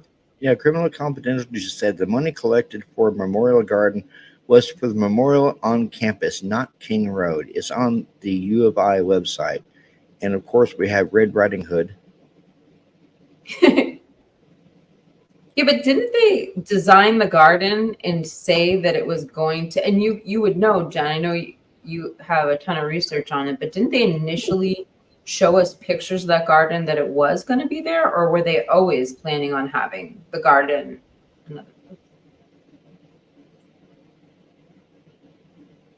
Okay, Big Mikey, Criminal C. Yeah, yes, they build small memorial on campus, but won't be 1122. So they're not building it on 1122. And then Victor Ryan. And that little step by Dylan's bedroom, that would trip you up. Oh, yeah. It's little things like that. Good point. You would see it, but would you really like process like how that would play into the crime scene? I don't know. Oh, I mean, yeah. Can you put on Oculus and spend the day at the beach?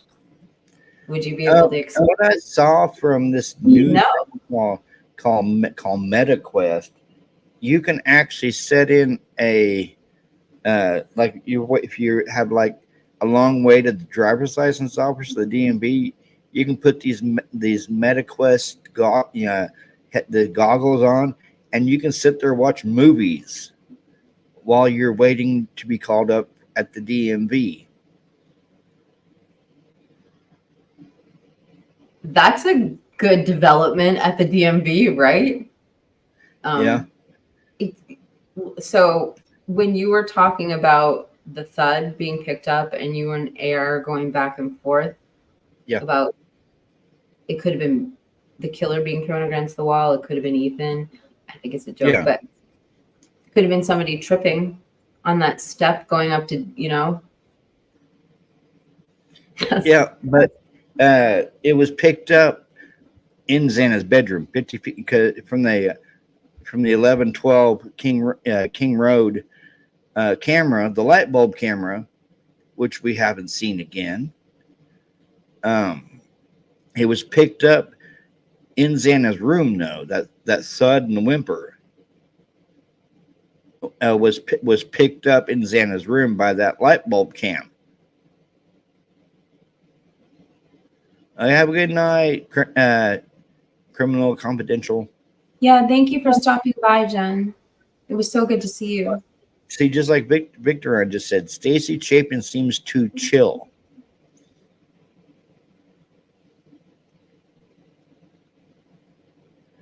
I mean, what are your thoughts on the Chapins? Yeah, your positive thoughts, not your negative thoughts. Yeah, I mean, I will always refrain from giving criticism to the parents who aren't even, you know, related as suspects in this. I always look at Stacy Chapin in one way, and that's like she's got these other kids, particularly her triplets, like putting the other step kids aside. She's got these two kids who are the same age, and she's crushed, and her life will never be the same. And she knows her children are going to be affected and jaded by this. Like, I did think that how she just did whatever she could to show her kids how to persevere or how to do something out of a tragic situation, how to do something for their brother when seemed like there was nothing they could do. I actually, I'm never going to criticize her for the things, she did. No. I actually think she did a good job trying to keep her kids going because God, just for the rest of their life. So I always was like really impressed with her mothering during that time. So I'm sorry, I'm not speaking well tonight, but I hope that came it's across okay. the way I feel. I mean, I'd like to know exactly if this is outside of Bethany's bedroom that they're taking a picture of here. Yes. Oh my gosh. I totally am so glad you brought this up.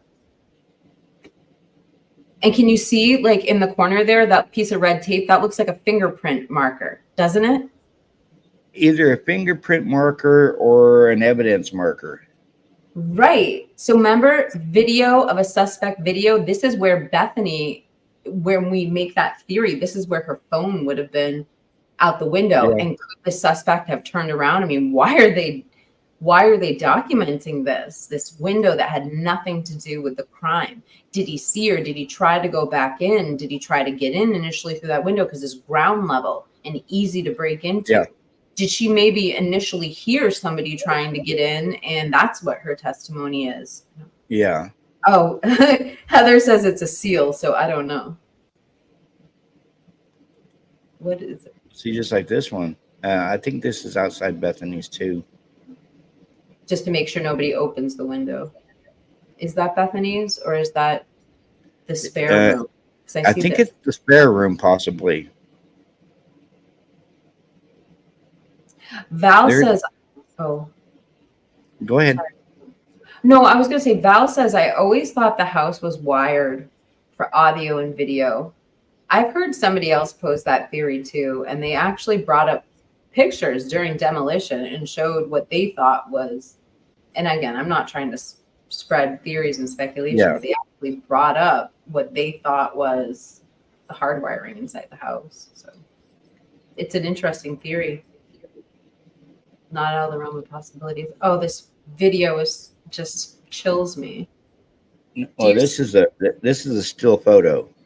Do you see the face? This is the ghost picture. Do you see it, Robert? I see it. That looks like Xana. I know. I didn't even see the face until now. And I went over this picture over and over again, and I just now saw the face. It looks almost like Xana. That's what everyone's saying, Robert. It's I don't know what to say. It's a chilling picture. Just the expression on the face, like whose face is that? Like who, I don't. Okay, in the chat, y'all see that face? Whose face is that? 1 for Xana, 2 for Maddie, 3 for Kaylee, or 4 for Ethan. Can you circle it with your cursor because Red Riding Hood doesn't see it? Thank you.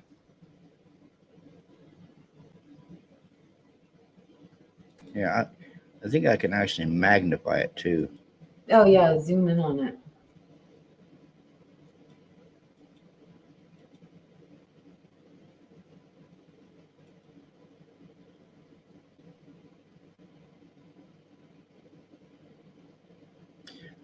Mary says 1. Val says 1. Big Mikey says Xana. Tarok Steelhawk says right. WTF. Christy says 1. Or Aurora Rain says the woman in black. Look, Heather. Is it so are we talking about, okay, are you like the girl with the bun right there? Is the person standing to the left between the first guy at the window and the third guy? Okay, the girl standing on the left. So the girl with the red hair behind the leaf, or the blonde girl, long dark hair, Michael Myers. Christy says Michael Myers. That doesn't look like somebody standing there. It's somebody with their eyes closed. Mm. Mm. And if you look, they're all down here. How would it be reflected up here?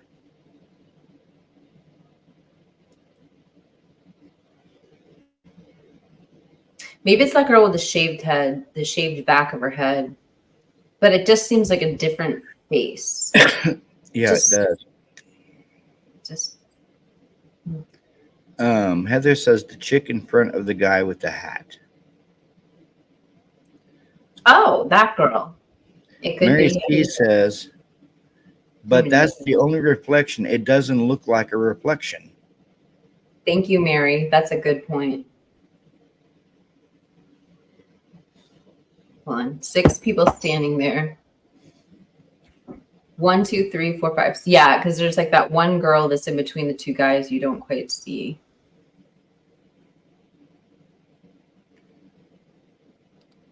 Robert, I haven't looked at this picture in so long.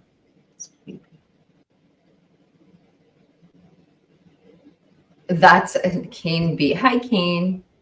Welcome to the live stream. Misha Girl says it's the girl in black. Kane B says that's how they make how Disney makes ghosts in the Haunted Mansion attraction. I'm dying. Have you been to the Haunted Mansion attraction? I haven't been since I was 10 years old, and I'm 52 now. If it's the one I'm thinking of, I highly recommend this ride. It's like a mansion, and you go into the elevator and you like fall down 20 stories or something. But it was one of my favorite rides. Now, this doesn't look like a diagram. It looks like writing. I know. Well, it looks like there's circles on it, and it looks like there's this 3 lines. So like I definitely see. I zoomed it in for you.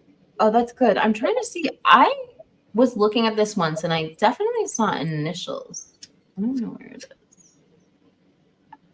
Do you have just one angle of this, Robert? Let me see. Let's see.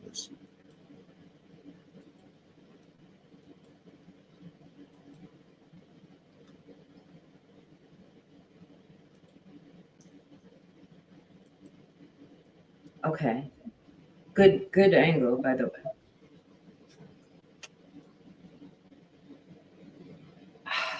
I don't see any writing on this one. Now they keep saying. Now I keep hearing it's a diagram to the house. It's a diagram to the house. It doesn't look like a diagram to the house. I might have started that rumor, but I don't know. I think what I was referencing were the circles in the beginning and the 3 lines. I don't know what it could be though. Like, why did they collect it for evidence? Maybe they just collected everything on the high side of the house, including a footprint, which I'm planning on doing a video on and working on it. So there's the van footprint, and then there's a boot print. This is the picture that AR was talking about.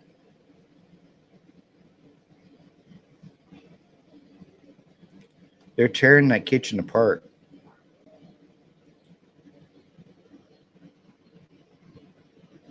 What is that? Is that something going into the lock on the sliding glass door? I'm wondering, like, is that a vacuum of some sort? Are they looking for? No, that's they're spraying amino black. They're spraying it's either amino black or luminol, because you see there's liquid coming out of it right there. Because you see, if you look, there's the kitchen in there, and they sure took a lot of time in the kitchen area.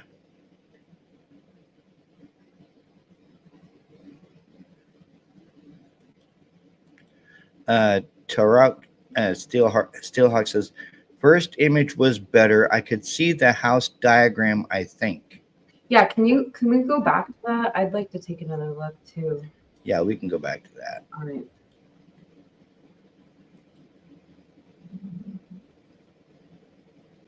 So LA says those dang stools, the cops put them there. I was wondering if the cops put them there, if they put them there because the door was broken. Yeah, see? I guess I interpreted that as a diagram. But you can see there's like 4 little circles on top. It also looks like whoever was wearing the boots stepped on it.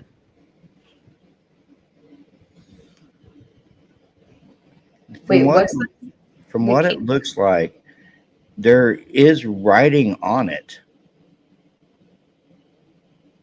And names crossed out.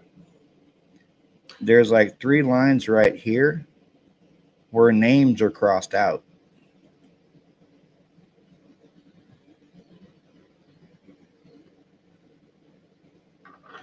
You see the names and see the 3 lines with the names crossed out.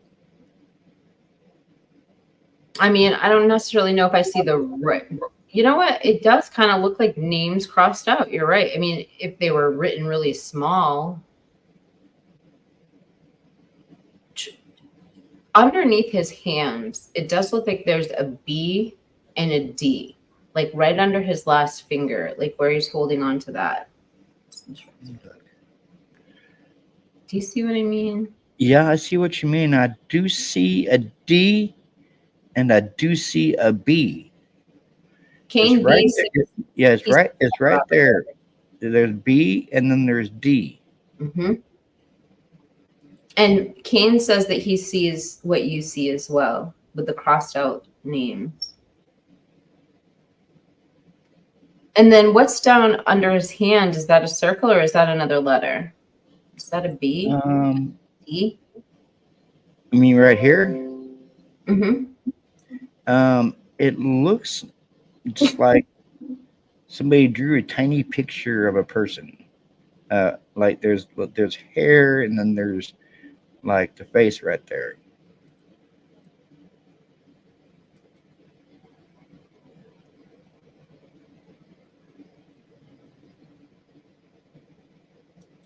That is very, very interesting. Yeah. I mean, who knows if it's evidence, but well, they're treating it like evidence. It was the 3rd piece of thing they collected, so you know. Well, see, just like this right here. Now we don't know exactly what evidence slot this will be. It's the tire tracks. That's definitely a car. I thought that this picture was of the 4-wheeler tracks because they were measuring 4-wheeler tracks at one point, but that's a car tire for sure. Yeah. Can you imagine if that is the perpetrator's car? I mean, the evidence that they have there would be pretty big. Just like here. Forensic. They'd know what kind of tire it was. They'd know what batch it was from. Maybe not, though, because I think BK changed his tires when he got back to. Are we positive on that, though? I'm not. I don't know. But see, you know, like Chrissy, I'm sorry about your wrench. I mean, like I was telling you earlier about, the Ethan and Xana being at the Sigma Chi party kept changing, right? First it was like 9 to 1:45, then it was 8 to 9, and it was back to 1:45. If you look at that right down there, 11:12, 8 p.m. to 9 p.m., Ethan and Xana attend Sigma Chi party.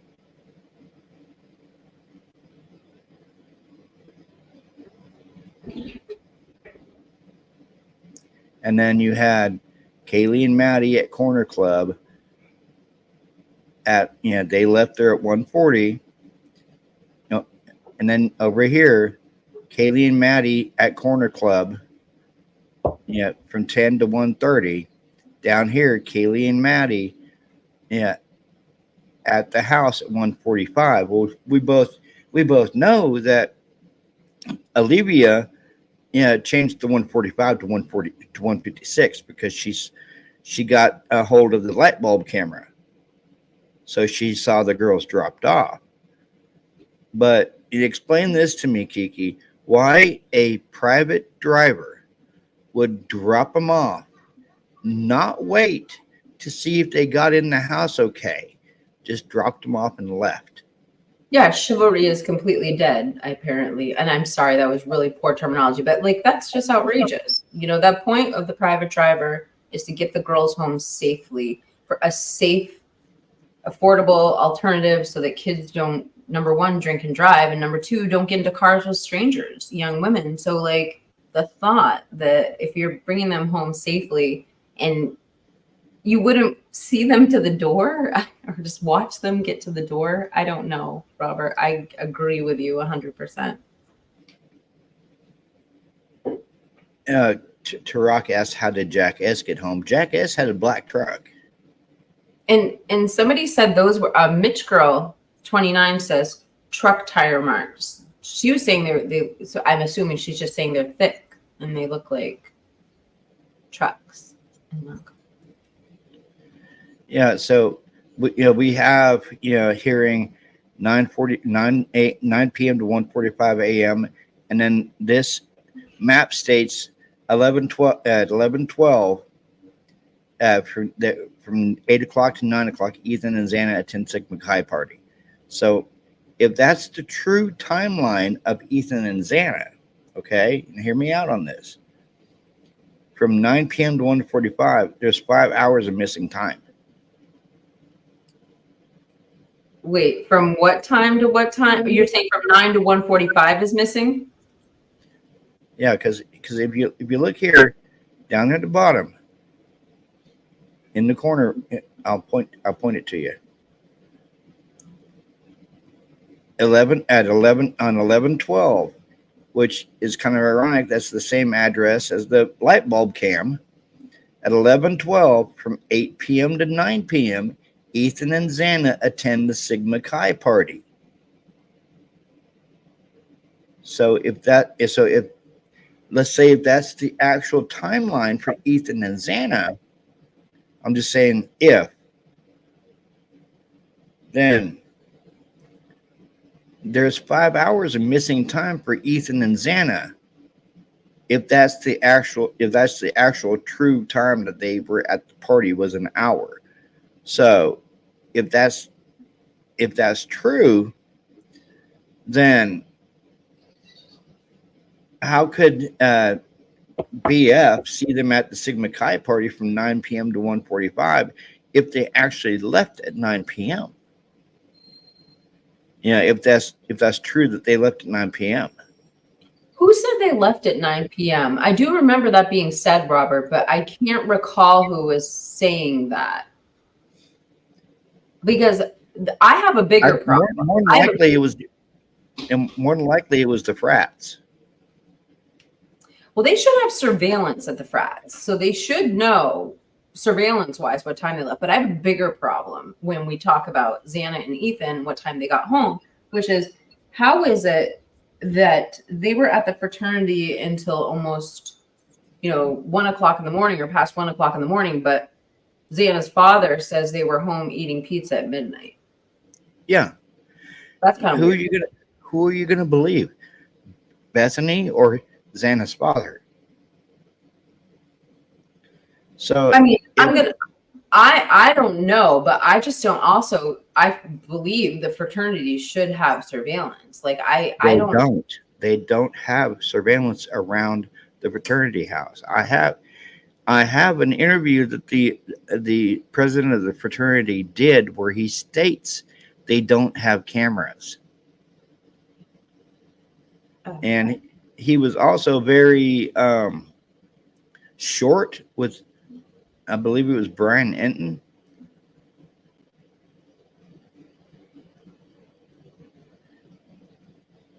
Mind you, the interview is about a minute and a half, but he states in the interview that they did not have any cameras around the fraternity. Heather is making a very important statement right now, which is, hello, there's no reason a forensic download wouldn't show where exactly Xana and Ethan were that night. And that's a good point. We are mincing something that when they were coming up with the timeline, they didn't have. But Here. why? Here. Why all these Yeah. discrepancies? So weird. I knew them. Ethan was always in our house. Xana was a good friend before Ethan even came up.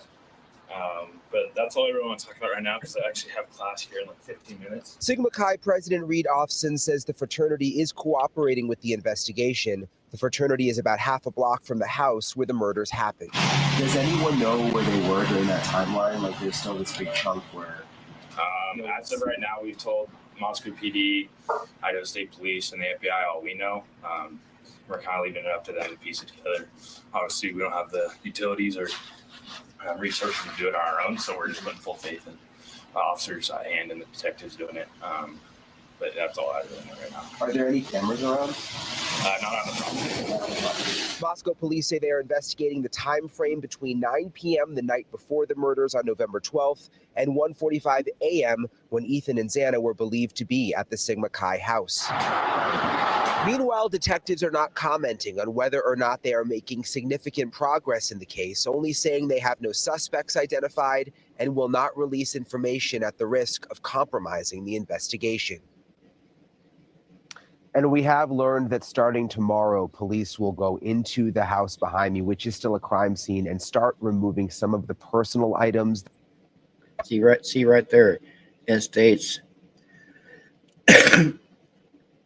police zero in on Pratt House where 2 of slain Idaho students went. And I would like to know, Kiki, I really would like to know, why start releasing the belongings of Kaylee, Maddie, and Xana and Ethan to the families? Wouldn't that be considered evidence? I don't know, but I don't know. I mean, I remember when Christy was saying that they got Kaylee's stuff back. They got that trash bin back from her belongings, and it looked like it wasn't even organized. Hadn't even gone through. So, I mean, I don't know the answer to that question. I don't know what's common or typical in the chat. Do people normally get the possessions or belongings back from the victims before the case, or is all that stuff held in case it's needed for evidence? I don't know, but I know I watched an interview that Christy and Steve did, and Christy said it was hard to go into that storage locker because they had told her and Steve that Kaylee's stuff had been labeled bedroom number 2. And she said it was very hard for her to know that her daughter had been downgraded to a bedroom number 2. Yeah. Why is that necessary? I mean, it does seem like it's missing a little sensitivity chip there. Like, why? Why couldn't they just say Gonzalez? Yeah. Why couldn't they say Kernodle? Why? It's not like there's that many people there. They could have just kept it with the names.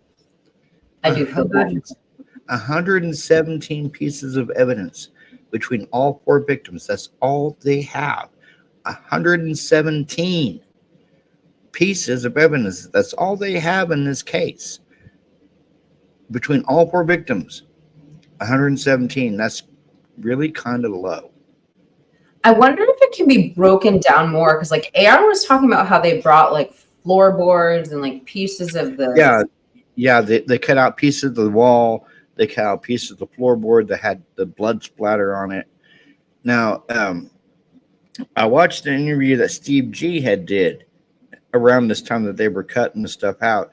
Steve G had stated that the FBI had went in there and cut the sections out of the wall and the floor.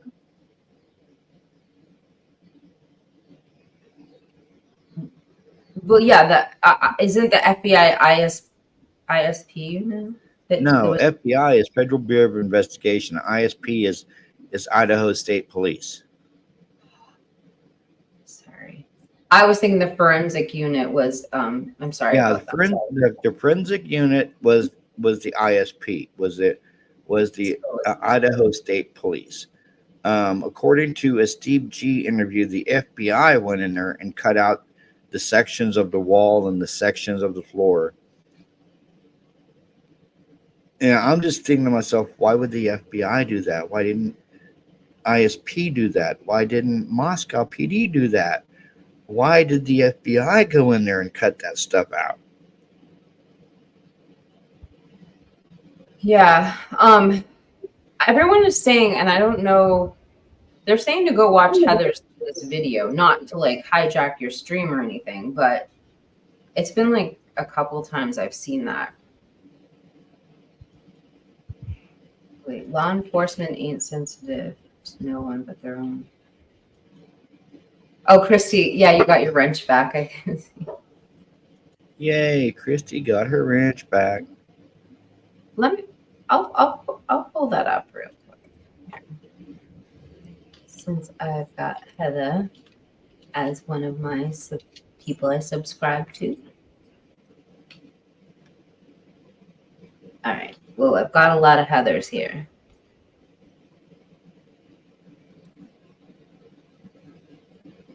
Oh, this is the one with Xana. Yeah. Let me pause this one. Let's put that there. Do you want to watch it? It's like, I think it's 30 seconds long. Let me pull. They're usually under a minute. Oh my God. This is 12 minutes, actually. So, yeah, it's up to you, but we've got it right here. If you want me to press play. Yeah. Don't look behind her. Is there someone behind her? It's not out of the realm of possibility at my house.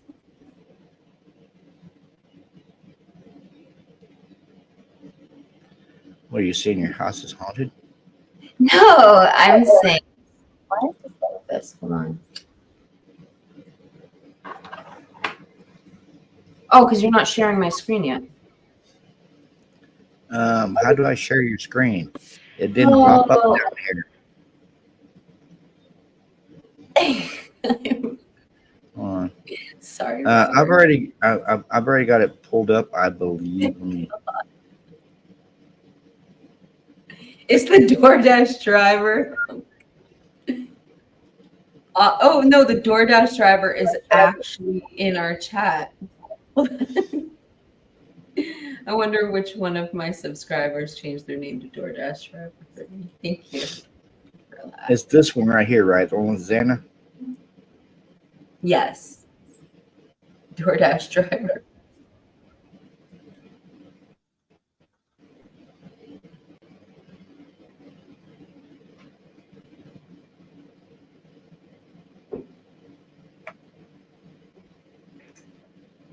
Should have sound on this. Hold on.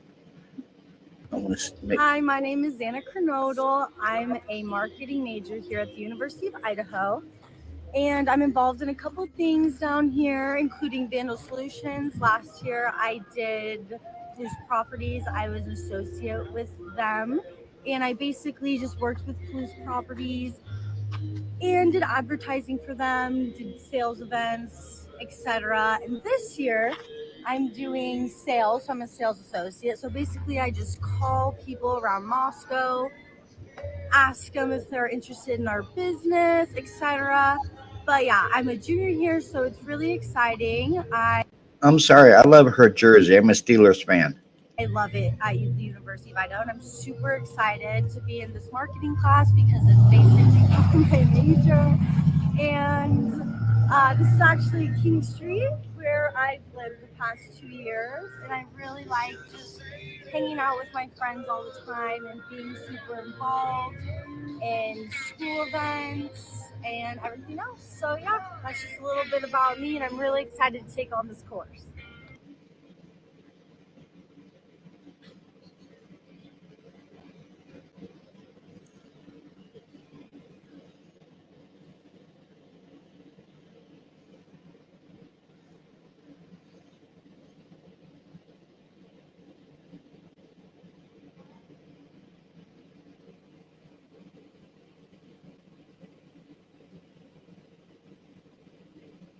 down here, including Vandal Solutions.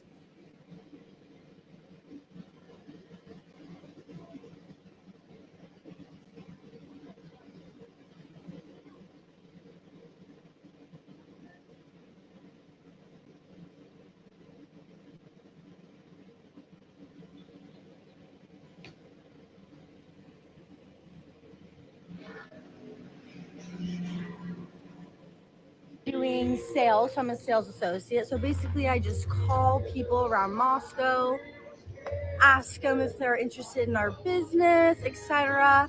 But yeah, I'm a junior here, so it's really exciting. I love it at the University of Idaho, and I'm super excited to be in this marketing class because it's basically my major. I see the white truck driving by. This is actually King Street, where I've lived the past Behind her, Robert. Look behind her. 2 years, and I really like just Yeah, I know. hanging out with my friends all the time. And Yeah, that white truck that drove by her. like just hanging out with my friends all the time and being super involved in school events and everything else. So yeah, that's just a little bit about me, and I'm really excited to take on this course. Look, no shoes, but still measuring tire marks. Okay, hold on. What does that say? I can't read I it. know It's it's blurry. happening so fast.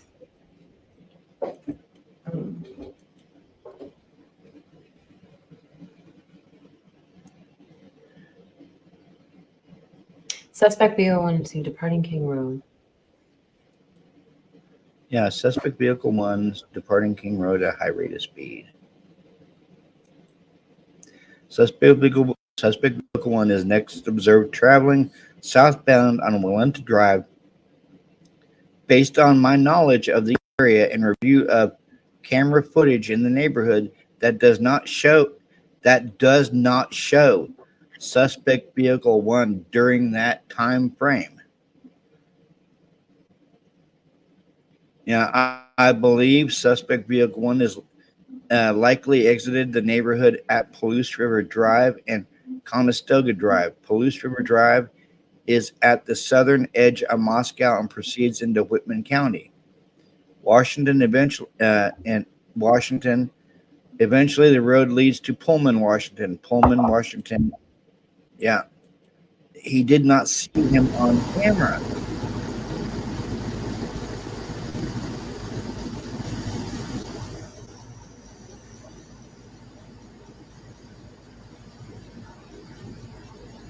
Yeah, it's a good point.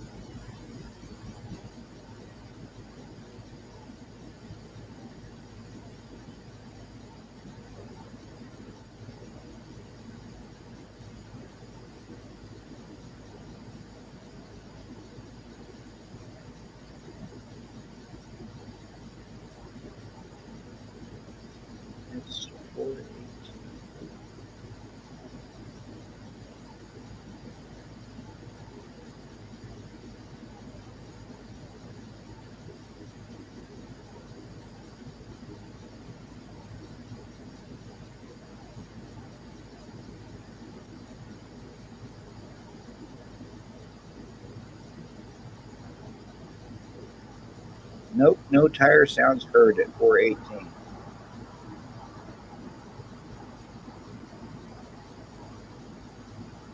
Right, because if you're making a 3-point turn, it's not going to leave a tire mark unless you hit the gas and make a screech. You would have heard that.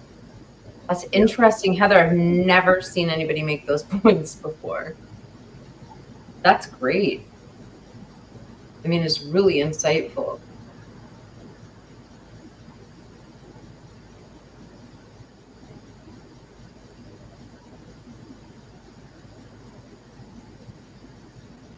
I mean, we could probably extend that to like 425 and listen, but PCA said that he left the area at a high rate of speed. You'll see what I'm saying by the end.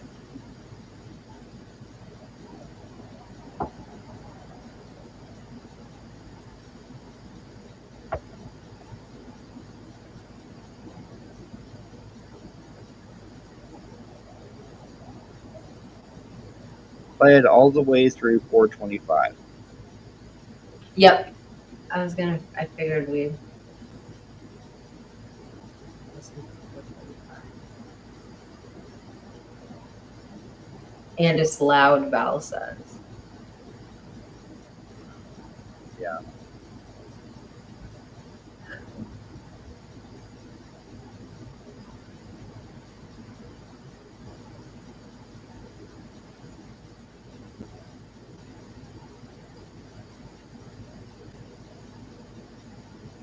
That's good, LA.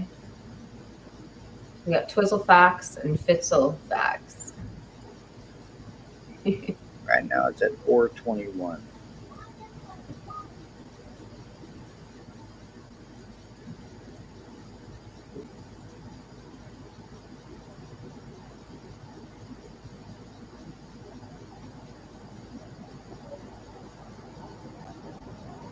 Heather Fitzgerald at LA gets way more brilliant at the end. LOLs. Delete.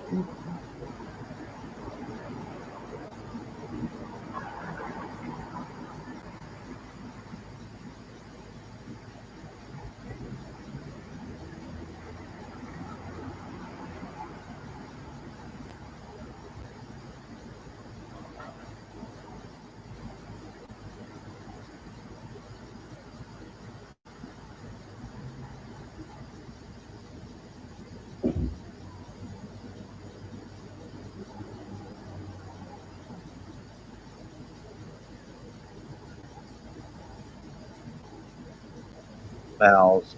This is the vehicle. Listen to vehicle that you see likes.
Right?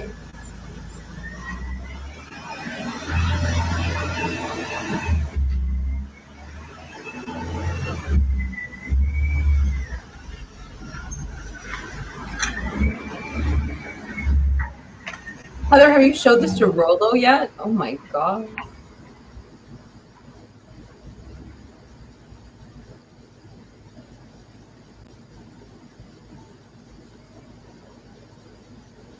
Tire marks from another time.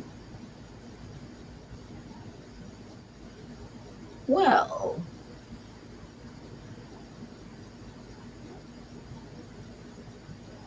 That adds another layer of intrigue to this. Yep. It's not done yet.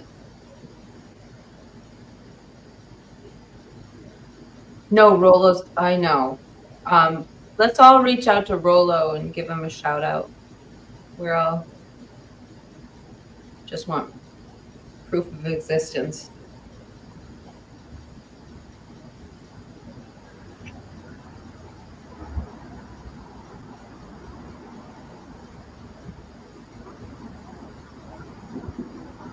Yeah, I saw him. I saw him last week, LA.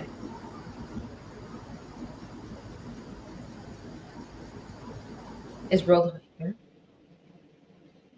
No, he's doing this.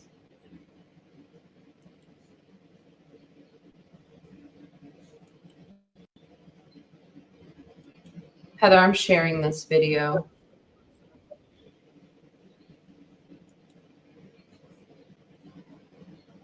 Kenneth.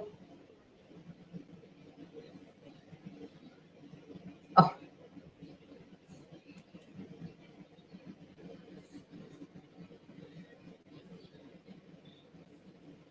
Right. Oh, look at that shot. Oh no. Yeah. Shut.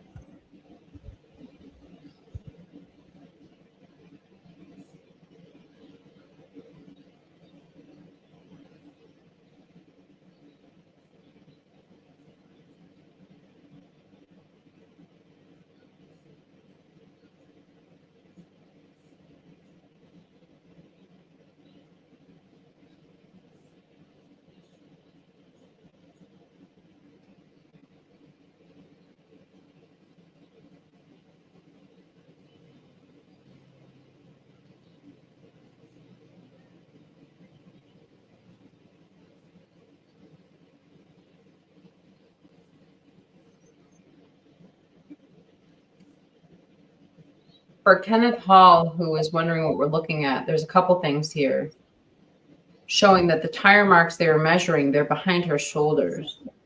Yep. Showing that the shoes were there before the unaliving, so it wasn't for a murder Hey, tribute. do you know what the shoes on the wires mean? Well, I think we know what they don't mean now, which was, some people had debated that they could have been tribute for the 4 victims. But if they were there before they unalived, I mean, are we looking at somebody indicating this is where drug dealing was going on, allegedly? And I mean, this is a fairly nice neighborhood. I don't think they just have trash on the, power lines. Like they're, wouldn't just be sitting there. Shoes on a power line means there's a drug dealer in the area. Because I grew up in a semi-nice neighborhood here in Wichita, Kansas. And, I grew up in the 70s and the 70s, 80s, 90s, early 2000s. I lived in the same house that I grew up in. And there was, over the years, some more nefarious people had moved into the neighborhood. And I was taught that if you see 2 shoes tied together thrown over a power line, that means there's a drug dealer in the area. Now, if you go back and look at this video, the shoes tied together around the power line means that there was a drug dealer somewhere in the area. I'm not saying it was the King Roadhouse, okay? I'm not saying that. But there was a drug house somewhere in the area. That's why you had the shoes tied around the power line. And we know that now, because I think the question we always had is, okay, well, does it mean the other thing, which is tribute to people who have passed on? And because there is some confusion if people don't know, I just want to make sure what we're looking at right now with the tire marks behind Xana is that there were 2 sets of tire marks they were measuring and examining in those crime scene photos of 1122 King Road home. It looks like from what Heather's showing us, they were measuring this old set of tire marks that was already there. There was another set that they were measuring too, so we just don't want to get them mixed up. But I mean, I think that right there shows that these were old tire marks. I don't know how you tell the difference or if you would be able to tell the difference, but God, like, imagine if that was like a leading piece of evidence in a crime and it was old. Like, how do you tell the age of a tire mark? I don't know. These are crazy new sets of questions I have.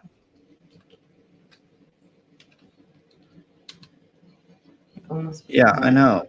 Is this the set Oh, this Yeah. is Let's finish this video, and we've been live for almost 3 hours. So after this video, we're gonna wrap up the live. You know, there's Robert, only I like, lose track of time when I'm streaming with you. It doesn't huh? feel like I lose track of time when I'm streaming with you. It doesn't feel like it's been 3 hours. I know. Then I need to talk to you back behind the scenes about something. Oh, okay. I'll be hanging out for some time with you. And Heather, you are absolutely deserves better. Here's what Heather said. You'd think they would watch the Linda Lane and listen, or the 11/12 footage and listen for someone burning rubber. Okay, criminal confidential. A criminal justice major whose dad has military ties and likes to party with the group of kids at DoorDash driver. All right. I want to thank my lovely special guest tonight. Now, what do you got going on this week? Oh, I have a members only live stream coming up tomorrow night. And I think I'm going to do that I think I scheduled it for 10 or 10:30. So I'd love for, if you're not a member, I'd love for you to join. We always have a really great live stream. It's always Idaho4 based, but it's just a little more casual, so we can say whatever we want, or we can get to know each other.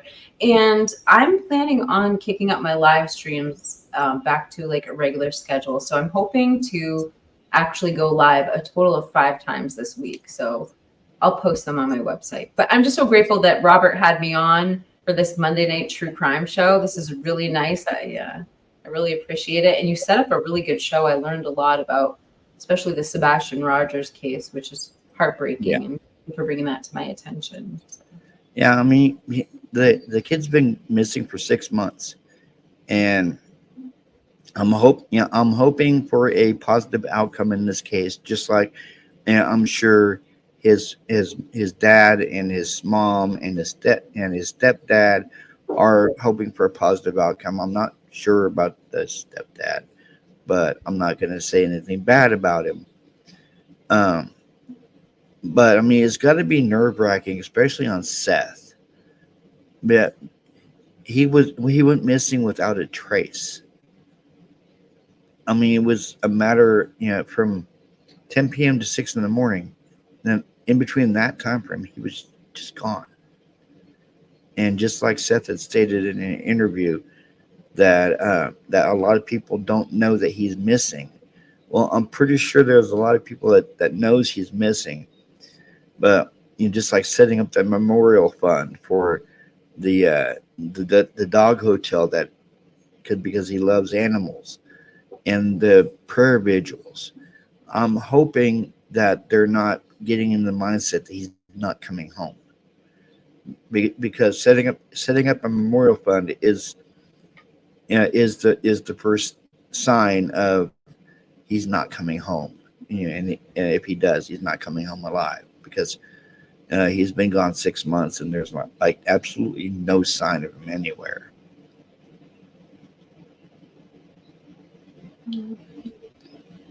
But I want to thank Kiki for coming on my panel, and I want to thank her awesome, my chat and her chat for having good questions and keeping it respectful in chat, because that's what we need to do, is always keep it respectful. And I know a lot of us have differing opinions on cases, but as long as we keep it respectful and respect each other's opinions, everything should work out.